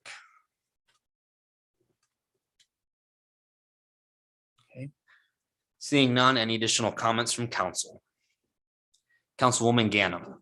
I would like to thank Jennifer Bigsby for coming and explaining, definitely. And I know I have a realtor in their family as well too. And that land would be replatted and resold, and it probably would be more valuable than the city purchasing it for $170,000 from the realtor. They have renegotiated and appreciated that they are selling it under appraised value. And yes, I know we've sold our technology park definitely under appraised value, but that doesn't mean you can go out and buy the same kind of value that we had sold our properties for. Saying that, I've watched Luther Road beside the trucks. It is increasing in traffic. Kids walk along there all the time. Cars certainly are increasing, but definitely for the future use, if we don't buy, we're going to be stuck with just caring for it. And so I'm afraid that not buying it is going to have greater consequences than purchasing the land now. Councilman Vaughn. Yeah, I would just echo some of the same sentiments that Sally has expressed, with the existing school traffic and congestion, growth of the city in that direction, kids walking along what I would deem a dangerous pathway, and the future use concerns only going to grow in use of Luther Road in that area, and it's going to need to be widened. I think we have to get it while the getting's good and strike while the iron's hot. So we'll be voting yes, and I will make a motion to authorize the purchase. Okay. Councilman Legban, I have a few members in the queue. Right. I agree with both of them, and I agree that if our Mr. Godigan says this is our chance to widen and buy this at, it's still 107,000, but at least it's negotiated down. It's time for us to buy it, or we're just stuck. We won't be able to buy it in the future. So again, I agree with both of what you guys are saying, and I'm going to vote yes also. Councilman Yerger. We'll have a few extra comments to make that didn't get out in the opening discussion. Some are procedural. Some I think are pretty major. They're definitely variations from anything we've done relative to the purchase of property for the city. I asked the council to take a look back at whether or not we bought the property over by the auditorium. We bought the two properties by the fire station without first having discussion in executive session. We did not have an executive session to discuss the purchase of this property in closed session, or any of the terms and conditions, or what we might want to offer. I don't know who went out and negotiated this contract. The engineer said it wasn't him. I assume that it was the city administration that did so. They did so by commissioning an appraisal, which didn't come through the council's purview either. So we paid for the appraisal. We negotiated a contract. We didn't discuss it in executive session. It isn't in the 1 and 6 year plan. I have it in front of me if there's any question. It isn't in the budget that we just passed in September. It is not in the street funds. We did not appropriate any money for this kind of spending, regardless of whether we may have thought we might want to do it sometime in the future. But I had definitely been told a week or two ago, we don't have any plans of moving those power poles. That's going to be too costly. It's not going to happen. So here we are expecting to pay $58,000 for property that we did not discuss. And I don't know why we didn't go into executive session on the purchase of property this time, and we have every other time that I've been involved in land purchases by the city. And I guess I would ask legal as to, were you asked and why didn't we? Because we didn't do it. And I don't know who necessarily is reviewing and negotiating contracts on behalf of the city, but I can tell you from my experience, the contracts that we negotiated at Tech Park were they were abominable. The contracts here, which we didn't get to discuss and we didn't get to set any parameters for, seemed like they were without authority. When we just pass a budget and then we immediately turn around and say, oh, we've got $170,000 now that we can spend. You know what? This administration and this council couldn't find $250,000 to fund firefighters. But we can immediately, a couple months later, find money to pay an exorbitant price for land that we may or may not ever use, because if we don't widen the street, we'll just be mowing it. We didn't budget for it. We didn't plan for it. And now the council wants to spend money to buy it now. We don't need it now. We didn't budget for it. If it was truly something we needed to do, then we should have put it in the budget. We just finished that in September. To say that, well, we'll put it in the next 1 and 6. This budget that we have before us was in the 1 and 6, considered the 1 and 6, and those funds were built into the street funds. This is not there. I don't see any reason in the world why this council would want to spend money that we did not appropriate when we couldn't find the money to spend it on firefighters. I am totally against this as not being something that we will do anytime soon. It's a bad deal for the citizens of Fremont as to what we have to pay. We didn't follow the appropriate procedures, and I just oppose to this. If it wasn't already on the floor for vote, I'd make a motion to continue this item indefinitely. And maybe I should do that anyway, because I think this is wholly inappropriate for the city to be taking this up when we didn't appropriate funds. So I guess I will make a motion to continue this item indefinitely. Yeah, but privileged motions take precedent.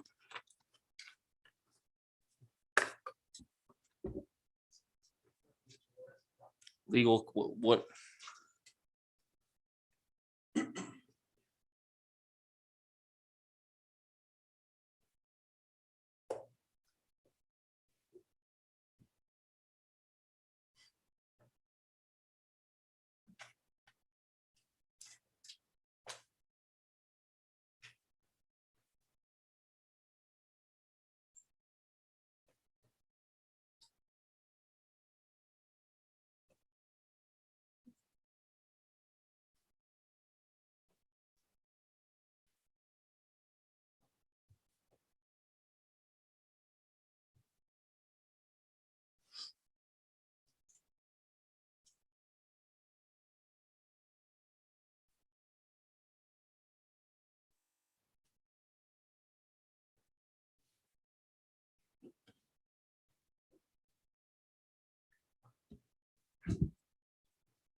I suppose a motion to continue is a privileged motion.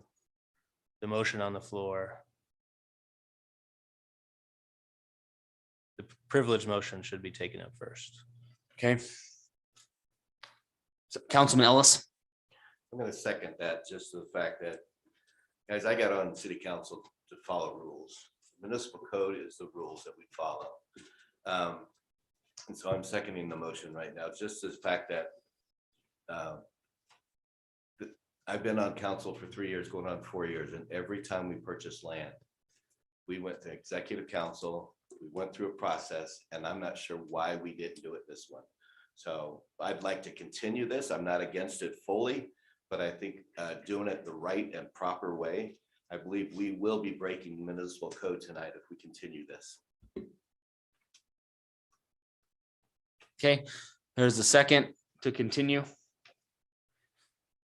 All right, cast your votes.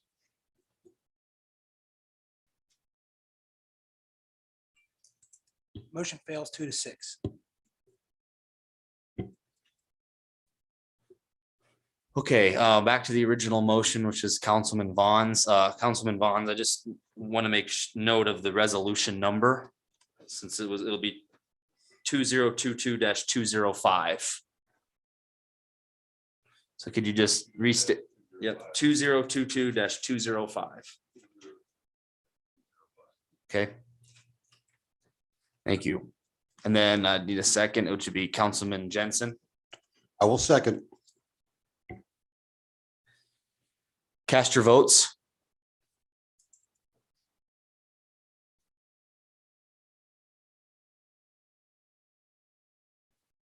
Motion carries 6-2, Mayor.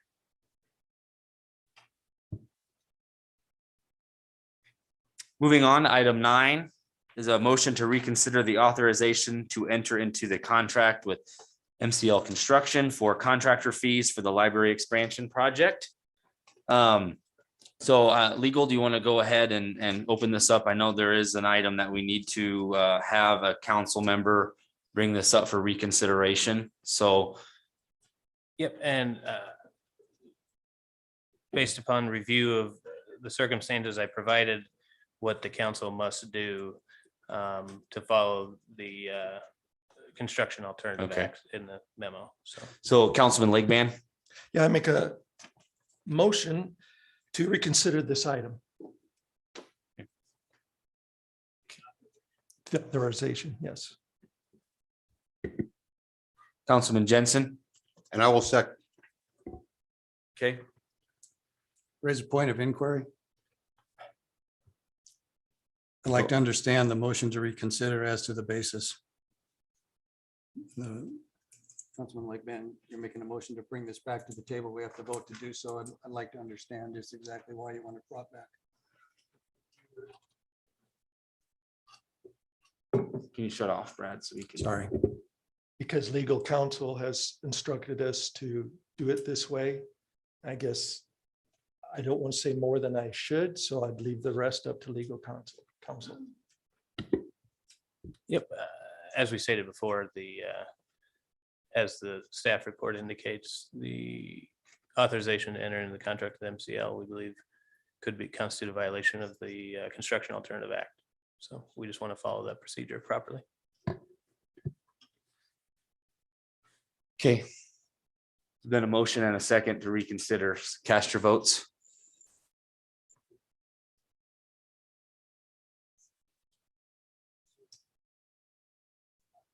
Motion carries 8-0, Mayor.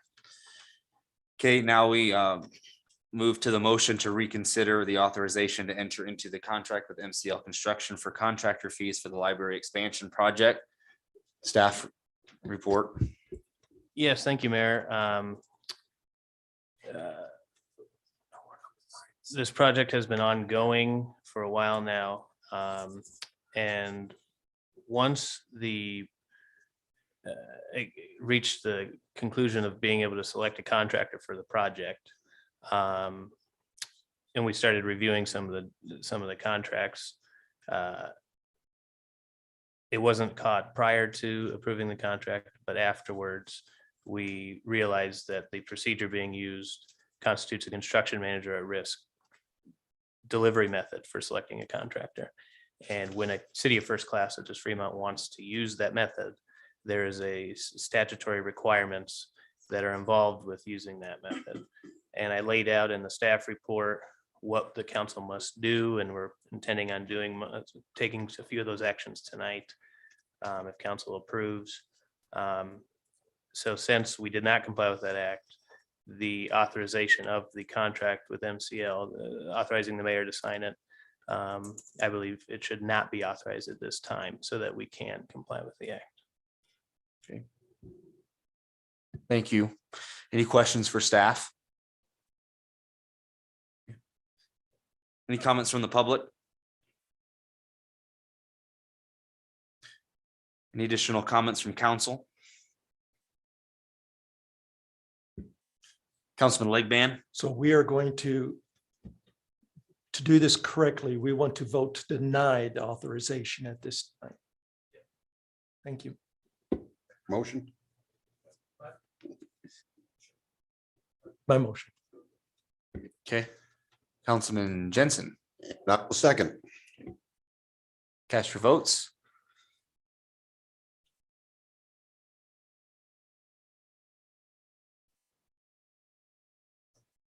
Motion carries 8-0 to deny. Okay. Moving on would be item 10.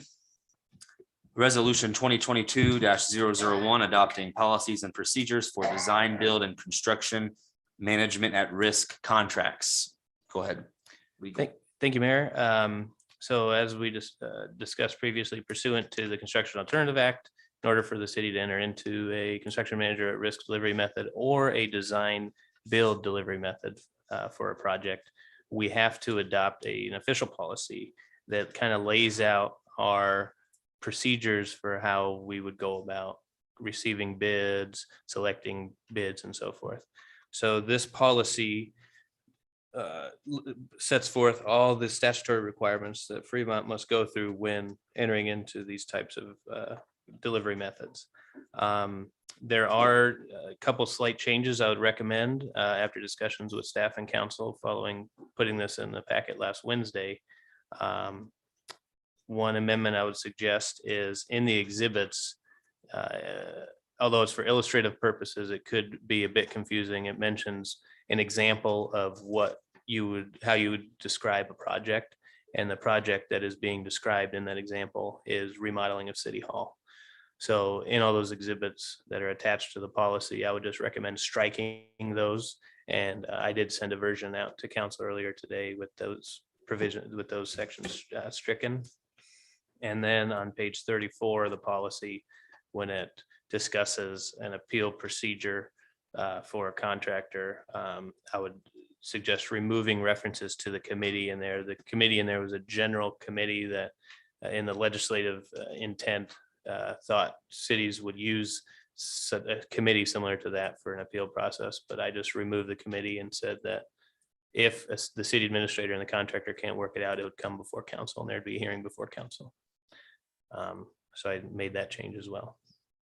So I would ask that the council adopt the amendments that I suggested and adopt the policy so that we can move forward with the library expansion project utilizing the construction manager at risk delivery method. I'll take any questions. Any questions for legal?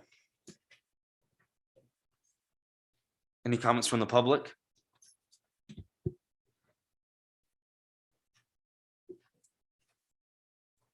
Susan Jacobus, 1805 North D Street here in Fremont.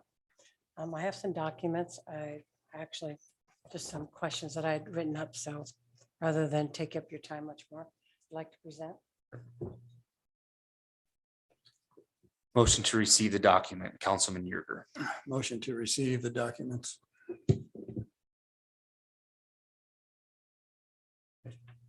Sarah second, Councilman Ellis. Second. Cast your votes to receive.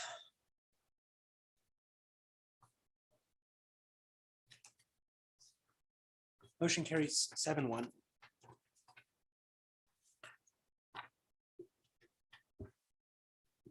Well, thank you for the 7 out of the 1 vote. Not sure why you voted no, Mr. Vaughn, but that's quite all right. My first question was, and I'd like to have an answer to this, or at least you consider this. I'm not against this, and I understand risk management. I understand design build entities. I've worked in that arena for many years. I just was surprised how this all came about. So how will adopting these state required policies and contracting under this construction management at risk method impact the construction process of project and the completion timelines? I just want to know, how does this impact? Because you've got 30 days mentioned in there for advertisement, et cetera. You have to go out to bid, and that's time, 60 days. So is this a delay of 90 days, 120 days, et cetera?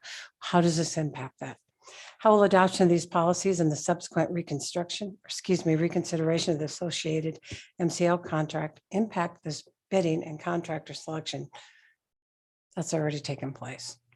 How does that impact what's already been decided and what's already started to move?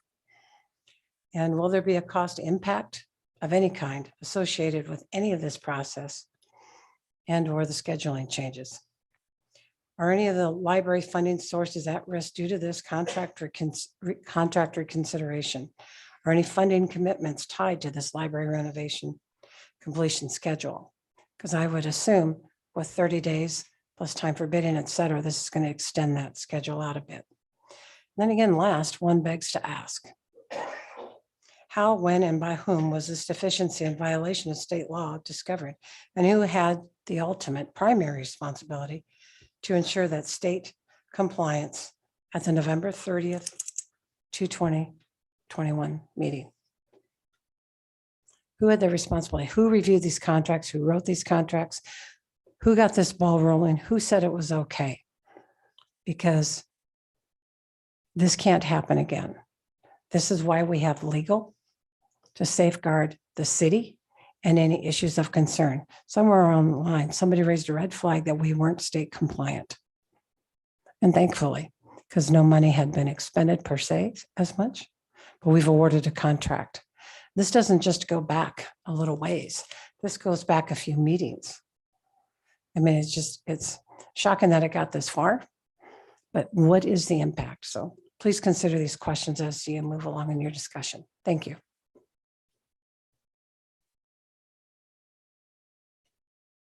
Any other comments from the public? Okay. Any additional comments from council? Councilman Yerger?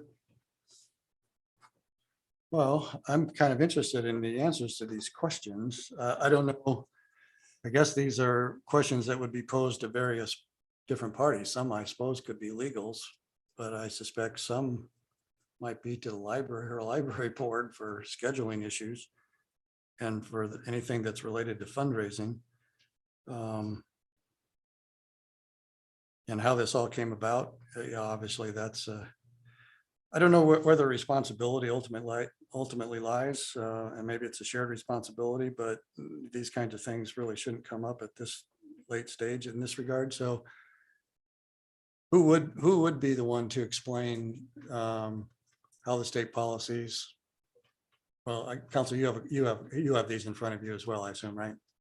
So are some of these legal to explain versus, I think a couple of these that are related to the scheduling and potential impact, any donor fundings that might be tied to schedule completion of the renovation, those might be addressed to the library board members that are present. I think you could just ask the question and we could answer whoever. Well, has the answer. I know the folks in the audience don't have them, and if I raise these questions one at a time, I'll run out of my 5 minutes while they're answering. So I don't know how best to do that to get some of these answered, because we can start with question one, but out of these policies and contracting under the construction, we had an option, when they came on the November 30th, the consultant laid out options for us to go with. And this construction management approach was one. And I think we decided we wanted to go that way.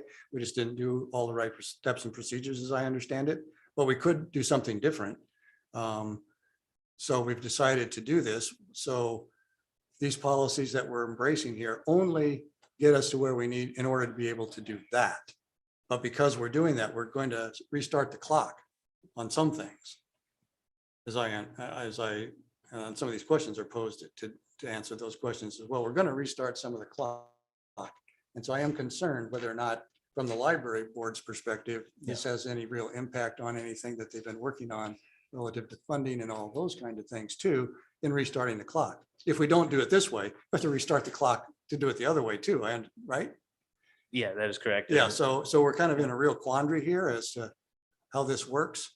I wish the audience had copies of this, I guess, but legal does, and maybe if we could share a copy with the library, whoever is the relevant party could come up and explain how any of these. We have representatives from Tetrad here. Oh, and Tetrad could be Yes, one. they're here. Okay, well, then they can answer some of these questions too. They're another party that would be able to address, so. Good evening, Cassie Pabin, 10340 North 84th Street, Omaha, Nebraska, with Tetra Property Group, owner's rep on the library expansion project. I have a copy of this. I was just handed it, so I'll kind of work through as I know, try to answer your questions, kind of go one by one. Now, Councilmember Yerger, you're asking those questions of her, right? I'm happy to answer the questions from her if they're appropriate for her. No, you're asking those questions. I will ask her these questions and she can answer. And then if she passes on some of them, because they're not questions that are hers to answer, they're rather legal or city administration or library or whatever, I'll take whoever wants to come address them. Thanks. Well, let's assume that you have adopted these questions as your own.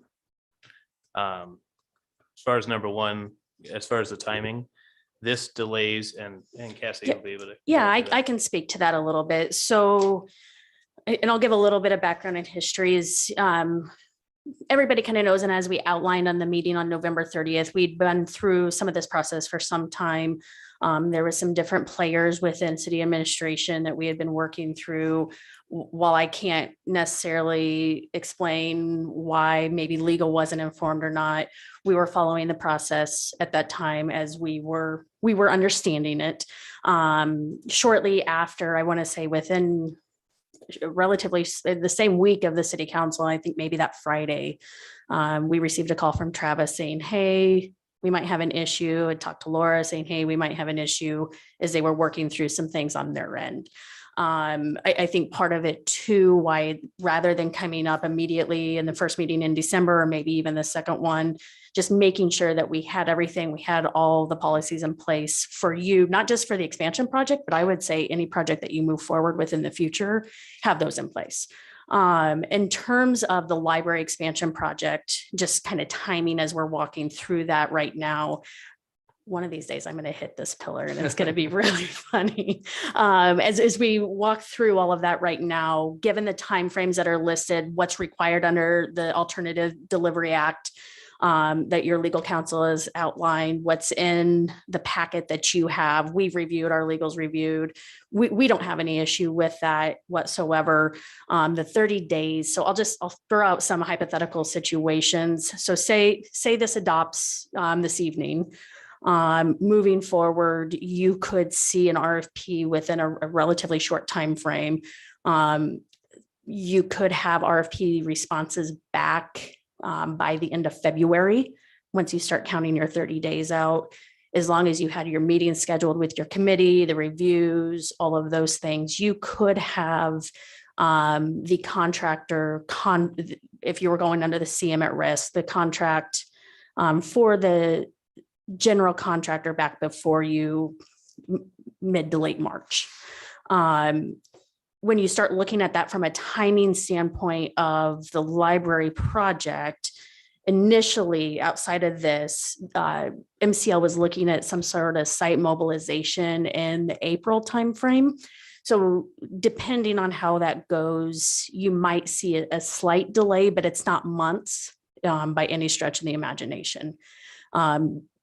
It would also depend upon how quickly and thorough some of the responses that we would expect to receive back through the solicitation and what those look like and kind of all those things. Overall schedule wise, part of specifically for the library, knowing the time frame, knowing some of the constraints, some of the funding, we don't anticipate much of a schedule delay at all. We've looked at it up and down. We feel pretty confident that we can still maintain that schedule outside of this hiccup, if you will, that we presented back on the 30th.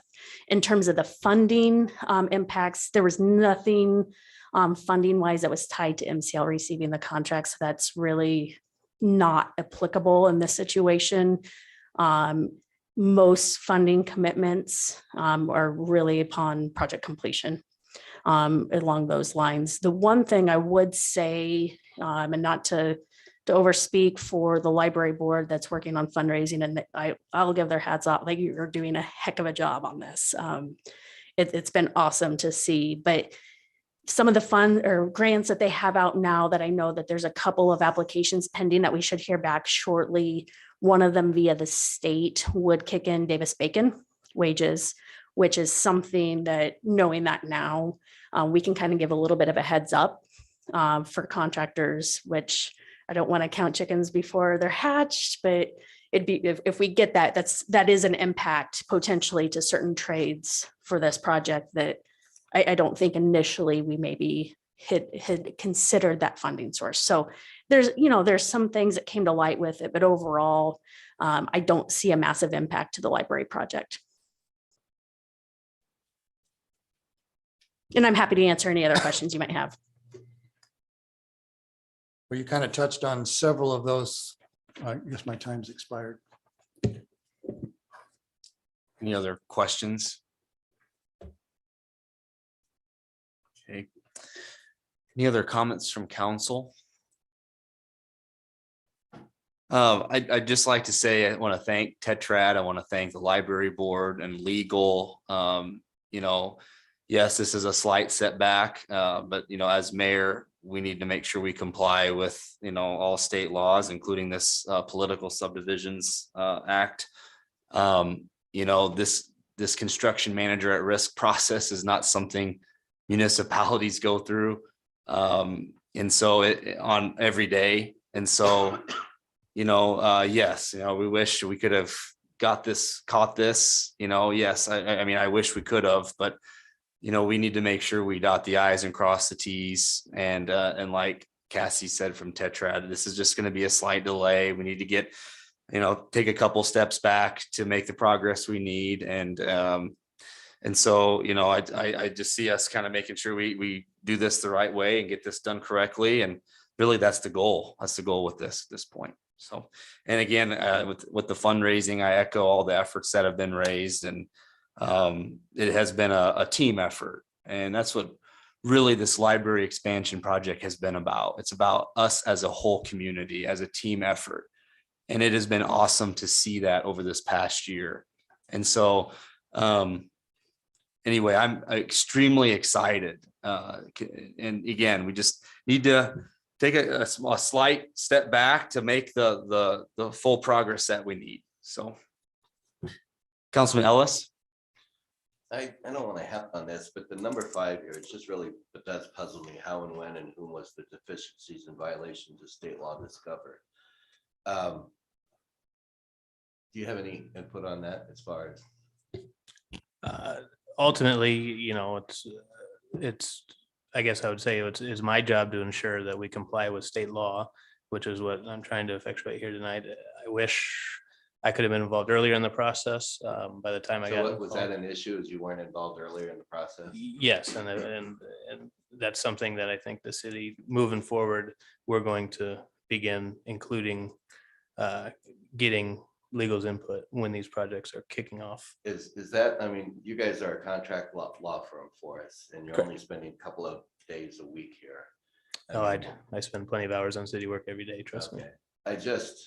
It bothers me that there was somebody on the administrative side that didn't pull you in enough time. Is that kind of what you're claiming, was the council attorneys were not brought into this sooner?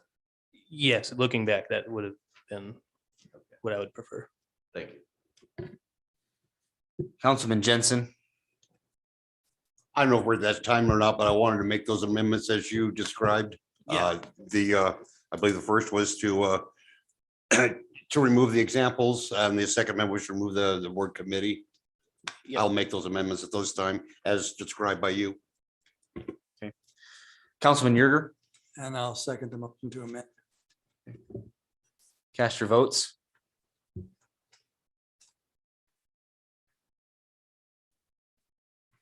Motion carries 8-0, Mayor. Okay.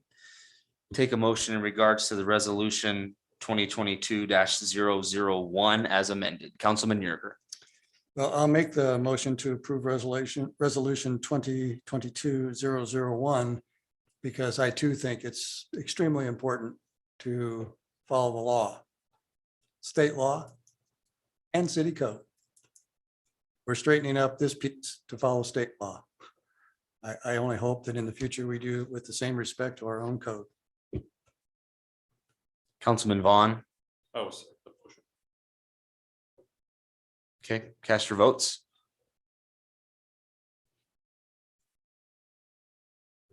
The motion carries 8-0, Mayor.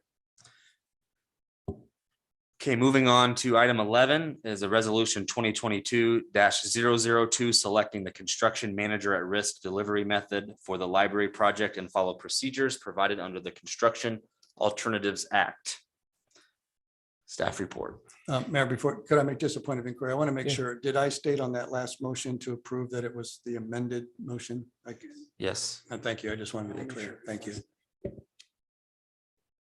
Thank you, Mayor. So we just approved the policy to enter into a construction manager at risk delivery method. Now, this resolution, which is also required by state statute under the act we've been discussing, is required to be approved prior to sending out bids. I've attached the resolution that I've included has in it all the elements that are required under the statute. So this is specifically where the city is selecting to use the construction manager at risk delivery method for the Key Memorial expansion project. And this must be approved by a supermajority vote, 2/3 vote. I'll take any questions. Any questions for legal? Any comments from the public? Any additional comments from council? Councilman Yerger. I think Tetrad may have responded to this, but I just want to be clear in my voting here with regards to this. So we're going to have to send out new RFPs. Yes. Cassie Papen, 10340 North 84th Street, Omaha, Nebraska, 68122, with Tetra Property Group owners rep on the Keene Memorial Library project. Yes. Okay. And as I recall from the earlier discussion that you gave us back in November, we sort of had a little bit of a redo at one point. We sent something out, we got bids, and then we didn't act fast enough or whatever, and we had to send them out again. Some people fell off and we didn't get bids from everybody that originally bid. And are we going to end up facing something similar here? Is your expectation those that ultimately rebid in that last process will rebid again, or we might get new bids?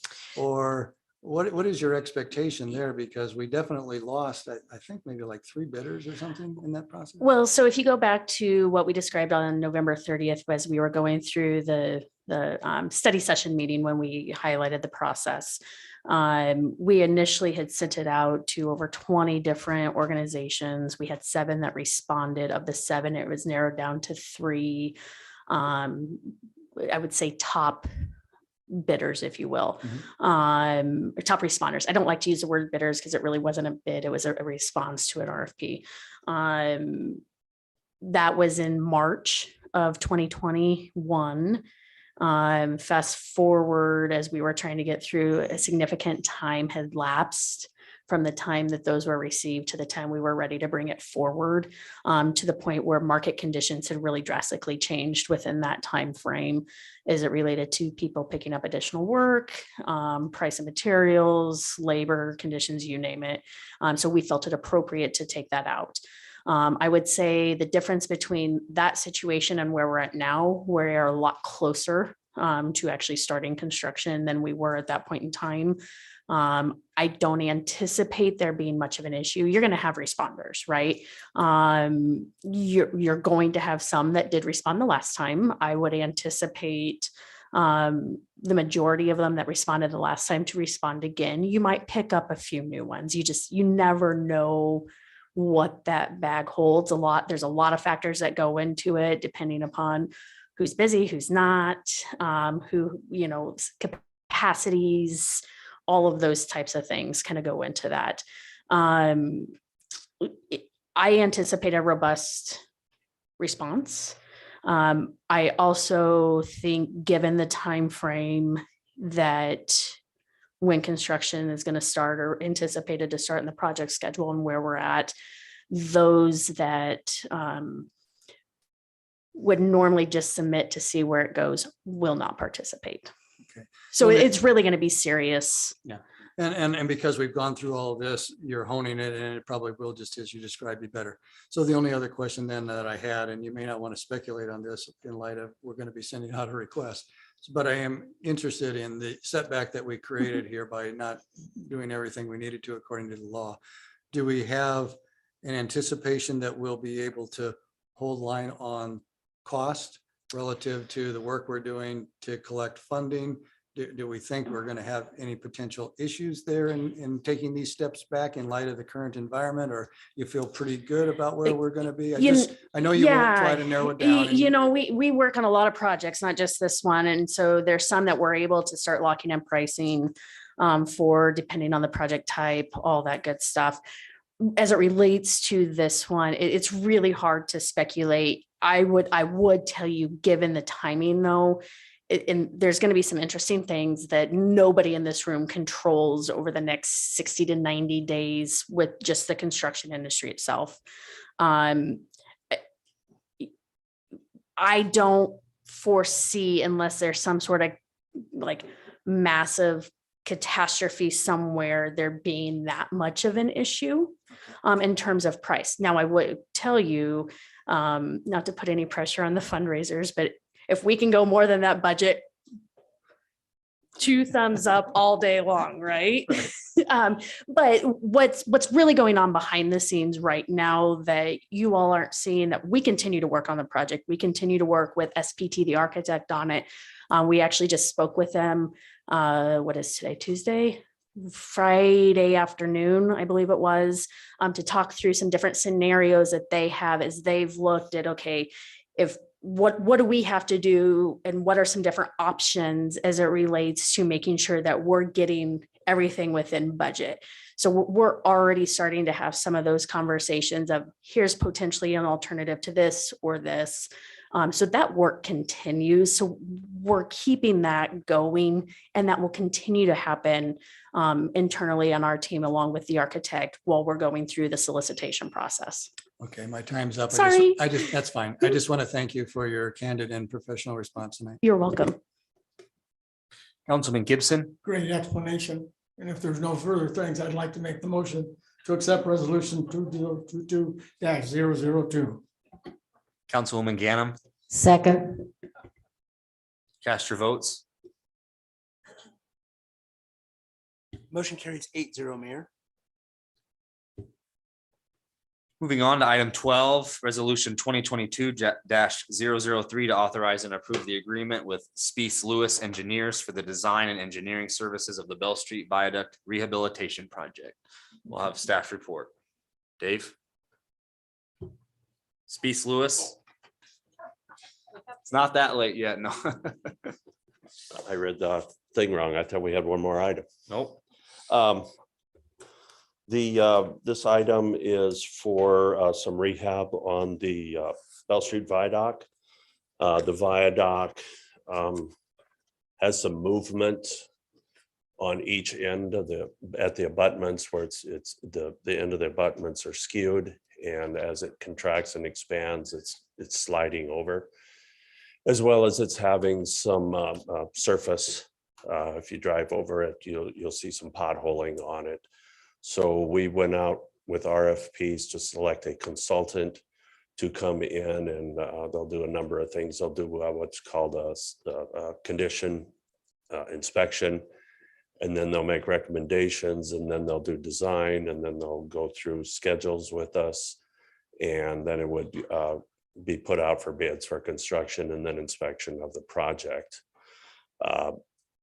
It's kind of difficult to give timetables on this because some of it's going to depend on what that initial condition rating or condition inspection shows for the viaduct. So I didn't really get into a lot of issues there on how long it was going to take, because it's going to take, that will depend on what we find as we dig a little deeper into it. There was 3 firms that submitted proposals, Speece Lewis, Olson's, and Shimmer.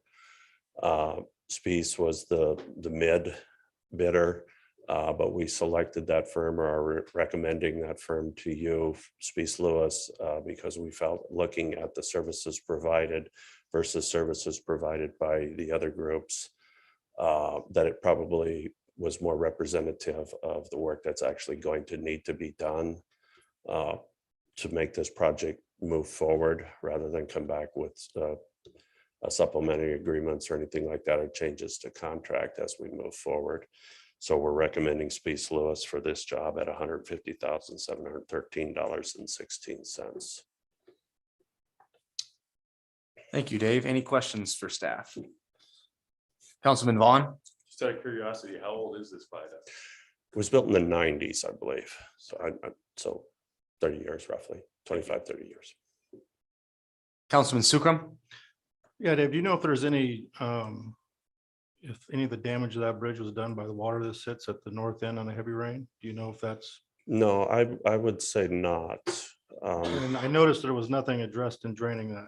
Yeah. Better. But those are things that we will look at as we move forward with it, because what we're going to have to do is redo the approaches, which is that area that's over filtered, up to the abutments, we'll have to be looking at that. And so we could address some of the drainage at that time. Okay. And then we look at the bridge itself, and then we look at the substructure of the bridge as well.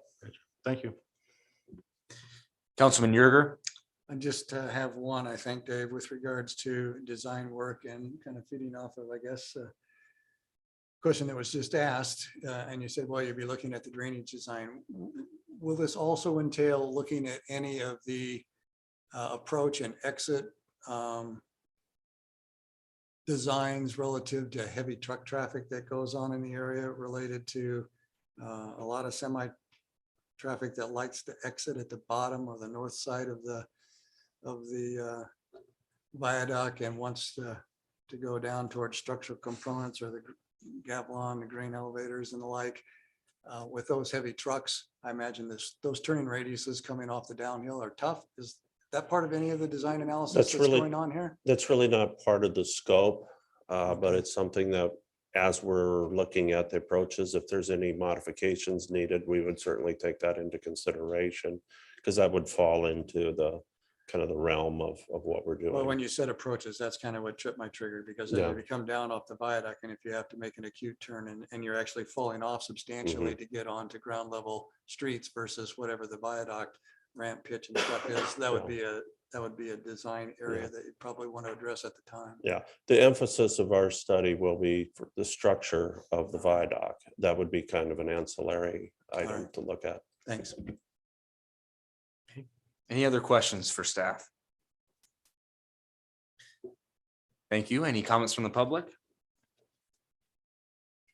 Any additional comments from council?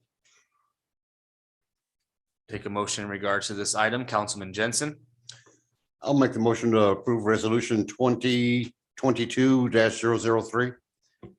Councilwoman Ganem. Second the motion. Thank you. Cast your votes.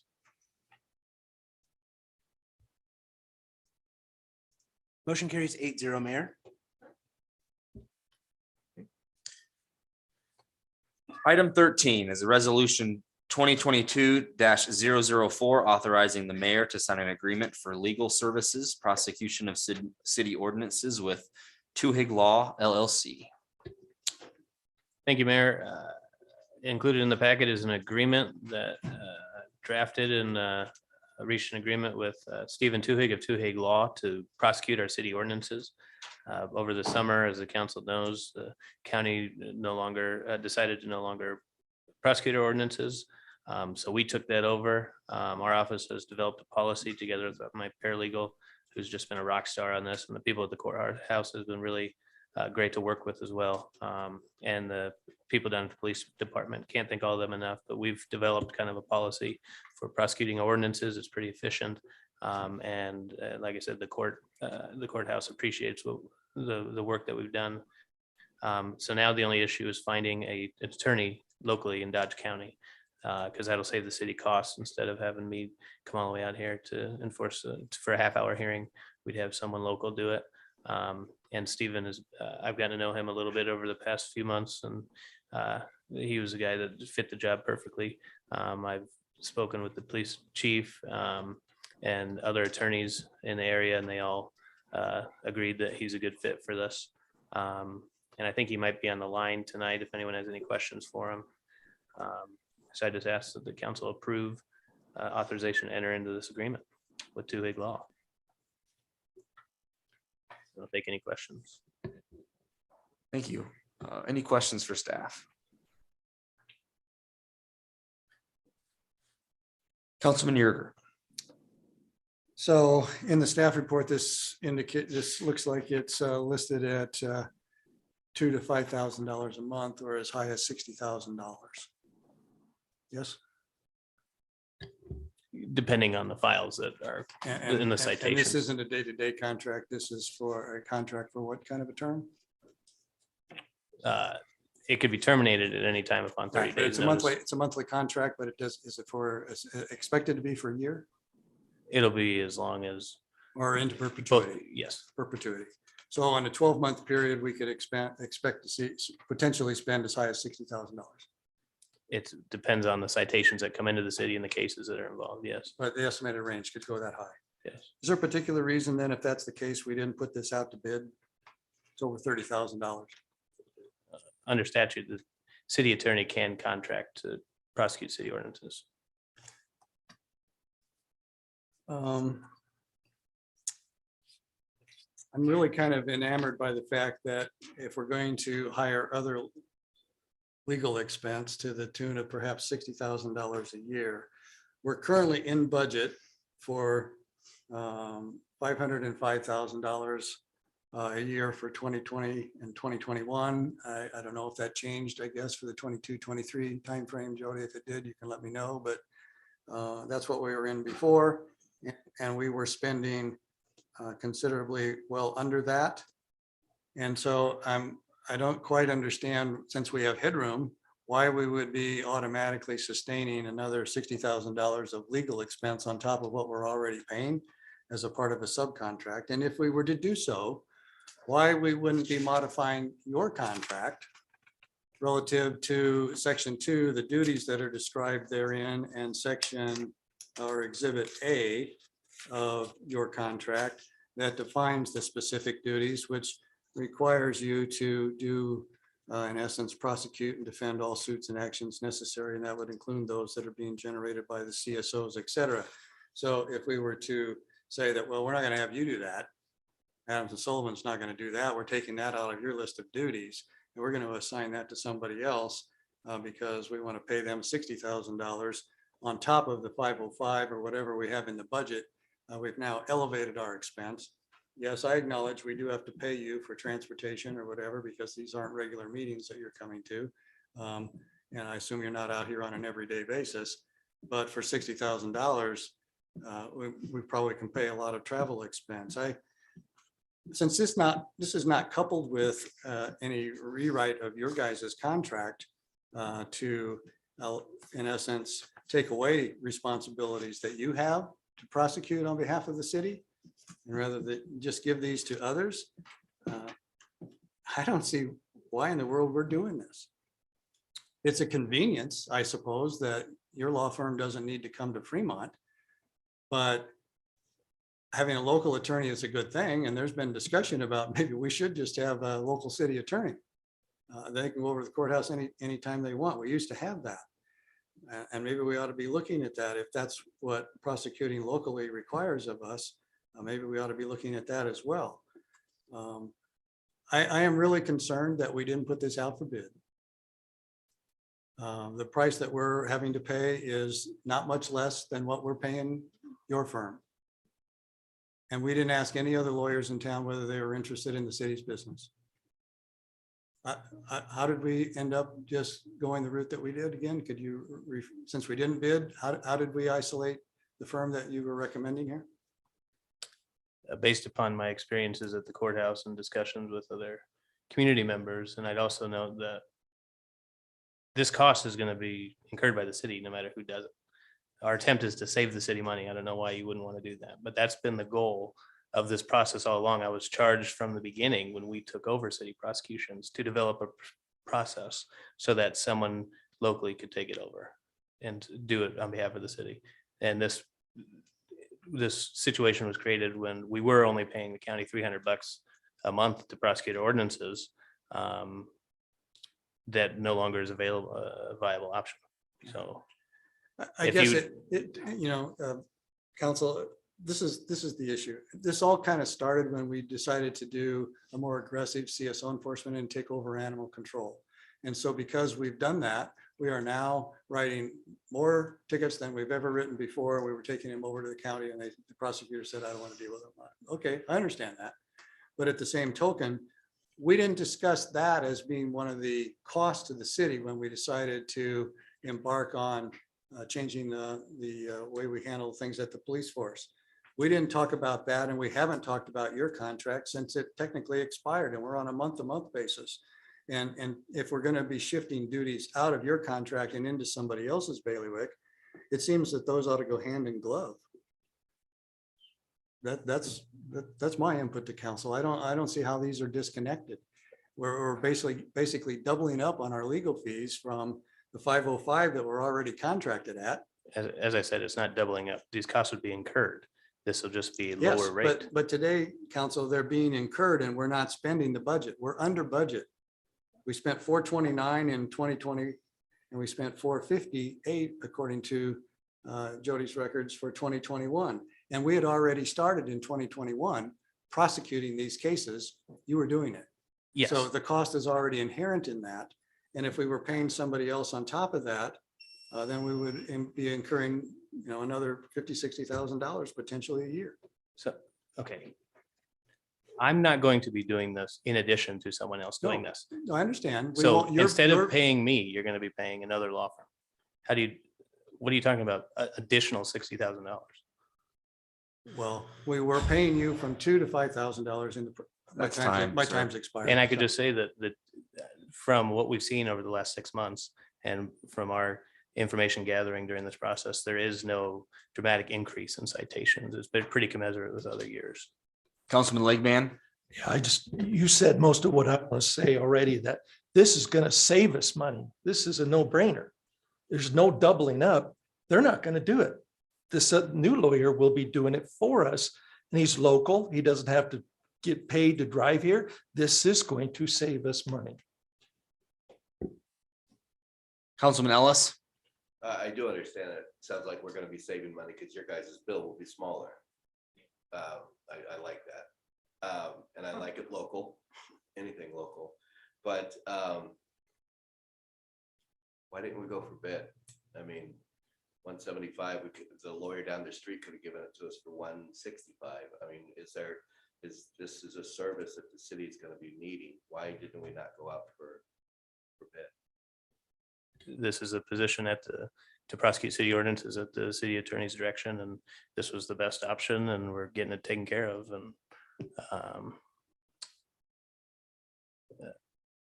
council can approve this agreement or not. It's up to council, but this is a great option, and I suggest you consider Mr.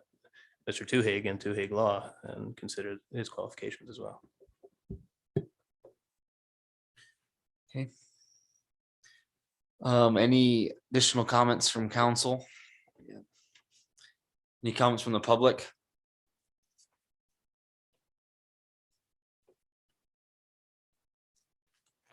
Susan Jacobus, 1805 North D Street here in Fremont, Nebraska. I would ask to have some documents received for the record. Okay. Councilman Yerger.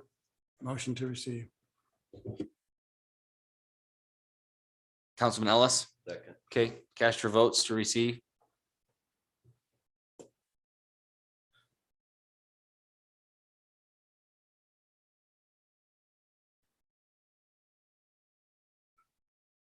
Motion carries 7-1.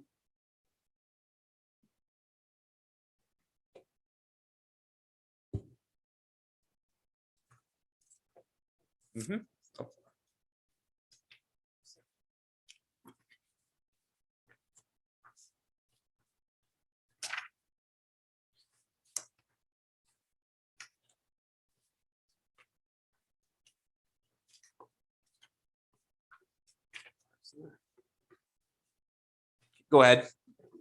Please start the time clock over, Tyler. Let me start the time. What you have in front of you is the actual contract we have now with legal, as well as a copy of your Fremont Municipal Code on the city attorney duties. I was surprised, but I didn't feel I had any issue to take with hiring an outside firm for this, but I don't feel it should be on the cities. We contracted for our city attorney through this law group. If you want to get around the requirement of 3 bids, because we're in excess of $30,000, then that law group can contract with. Otherwise, consider continuing this and take this on as your own. He just said because he researched into it, why, and I don't have an issue with Mr. Tuhig. He's a good attorney. He's a good, solid city attorney. He's been around. He works well in the sandbox with all the county attorney group, as well as the judges. He's very familiar. But again, a process was somewhat circumvented. You have a contract with legal. to the tune of in excess of $500,000. And I think it was Councilman Yeager had commented they had been below that. But again, even though it's a good thing to do, you're circumventing your own processes where it says $30,000 cap, but you should be going out for bids. So sometimes we're going to adhere to that and sometimes we're not, depending on who says we're going to do this. I don't disagree that this is probably a good move. But I disagree with the process that you've circumvented. And again, will you have a separate line item in your budget for this, apart from our legal services that we now have? We've contracted with Adams and Sullivan to cap it 500,000. And in here, in the document you're being asked to consider tonight, the contract for Mr. Twig's law office, it can open you from anywhere from $24,000 to $60,000 in a year's time. This is to start tomorrow. And this contract ends December 31st of 2022. So it's essentially a year-long contract and it's in there. Again, I don't take issue with the contract. I don't take issue with doing this, but I take issue with the process and how it was circumvented. You should have asked for 3 bids and this should have come before for consideration. Have any of you heard of this prior to this being on the agenda? Was this presented to you as a conversation that you had had, that this is something you need to follow suit with? A lot of you weren't here when we had an in-house attorney. In fact, I believe one of you was. And that said, we had an in-house attorney that still had to tap outside resources. But he didn't contract outside and he still followed this path. Then the county decided that they were no longer going to prosecute these minor details. But you don't have the in-house attorney anymore. So this would be treated like that. Follow your processes. Your code has it in there. You have to ask for bids. You're capped at 30,000. Please follow your process. Thank you. Zoom. Please state your name and address. Thank you. Denise Shannon, 830 East 21st Street. I agree with basically what Susan Jacobus said is basically what I was going to say. You guys are so hard to follow with not following through with processes, and city ordinances are a must one night, and then the next time you guys just do as you please. You know, why do you even bother having city council meetings? Why don't you just guys just go to the bar and sit at a table and talk about things over a beer? Seriously. You guys, I don't understand it. You guys just, it seems like a lot of favoritism, a lot of good old boy. I don't know. Really hard to say I'm proud to be from Fremont. And I know that a lot of people feel that way. The favoritism is just unbelievable. Thank you.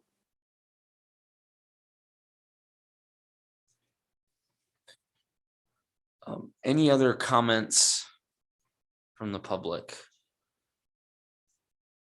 Okay. Any additional comments from council? Councilman Yerger? I just want to tie this to an item that we discussed earlier relative to budget.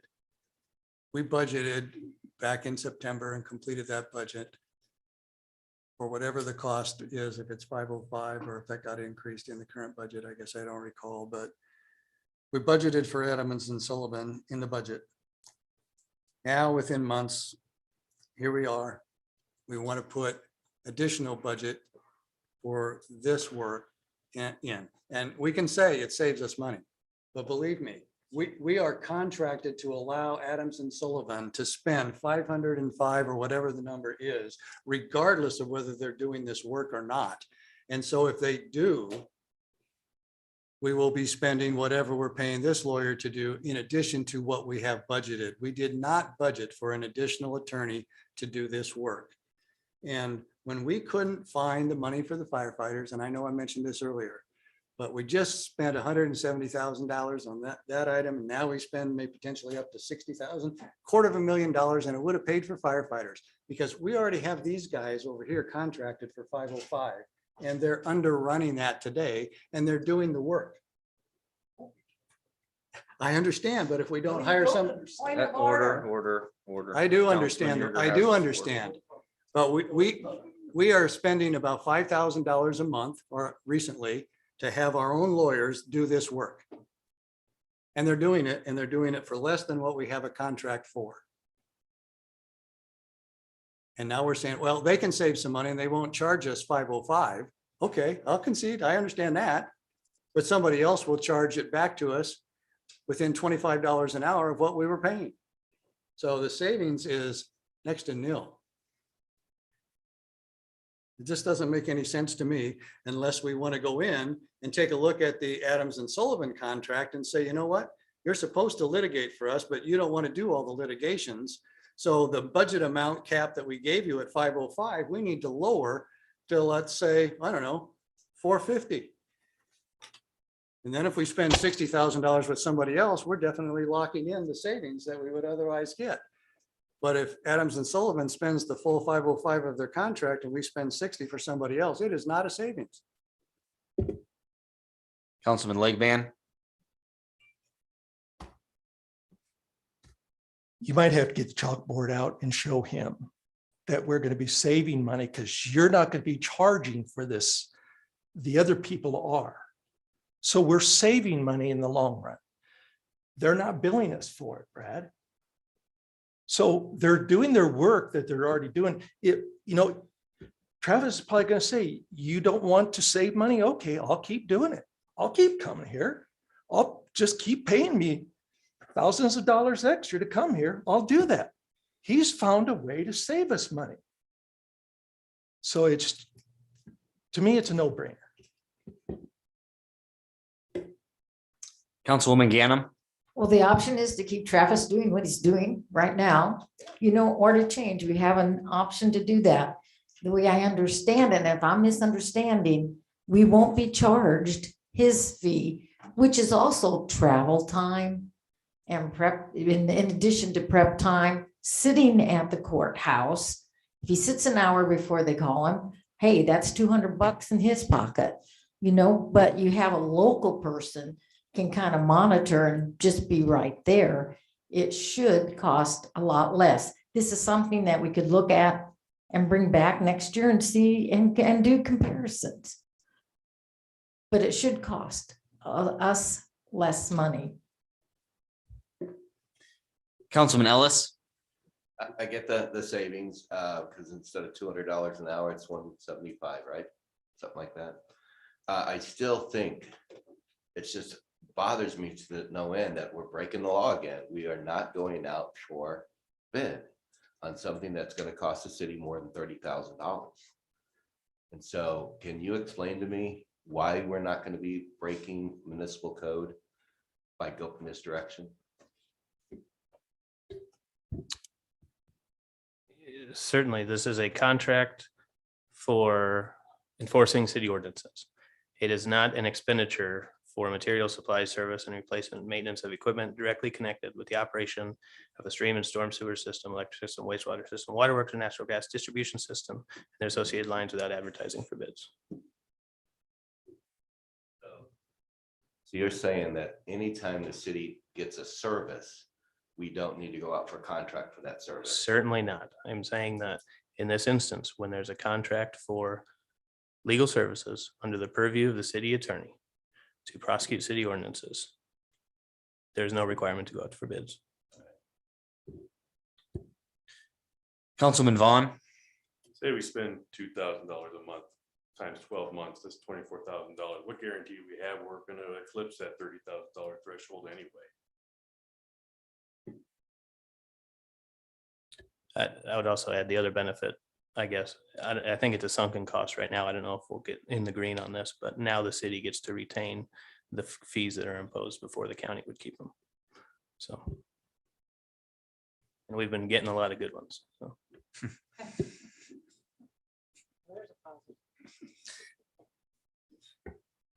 Councilman Legban. If there's no more discussion, I would like to make a motion to pass resolution 2022-004. Councilman Vaughn, I would say that. cast your votes.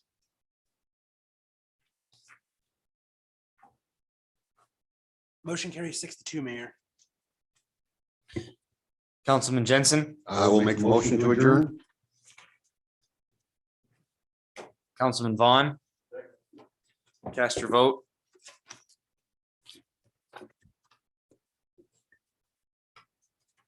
Motion carries 8-0 to adjourn, Mayor. We are adjourned. Have a good night, everyone.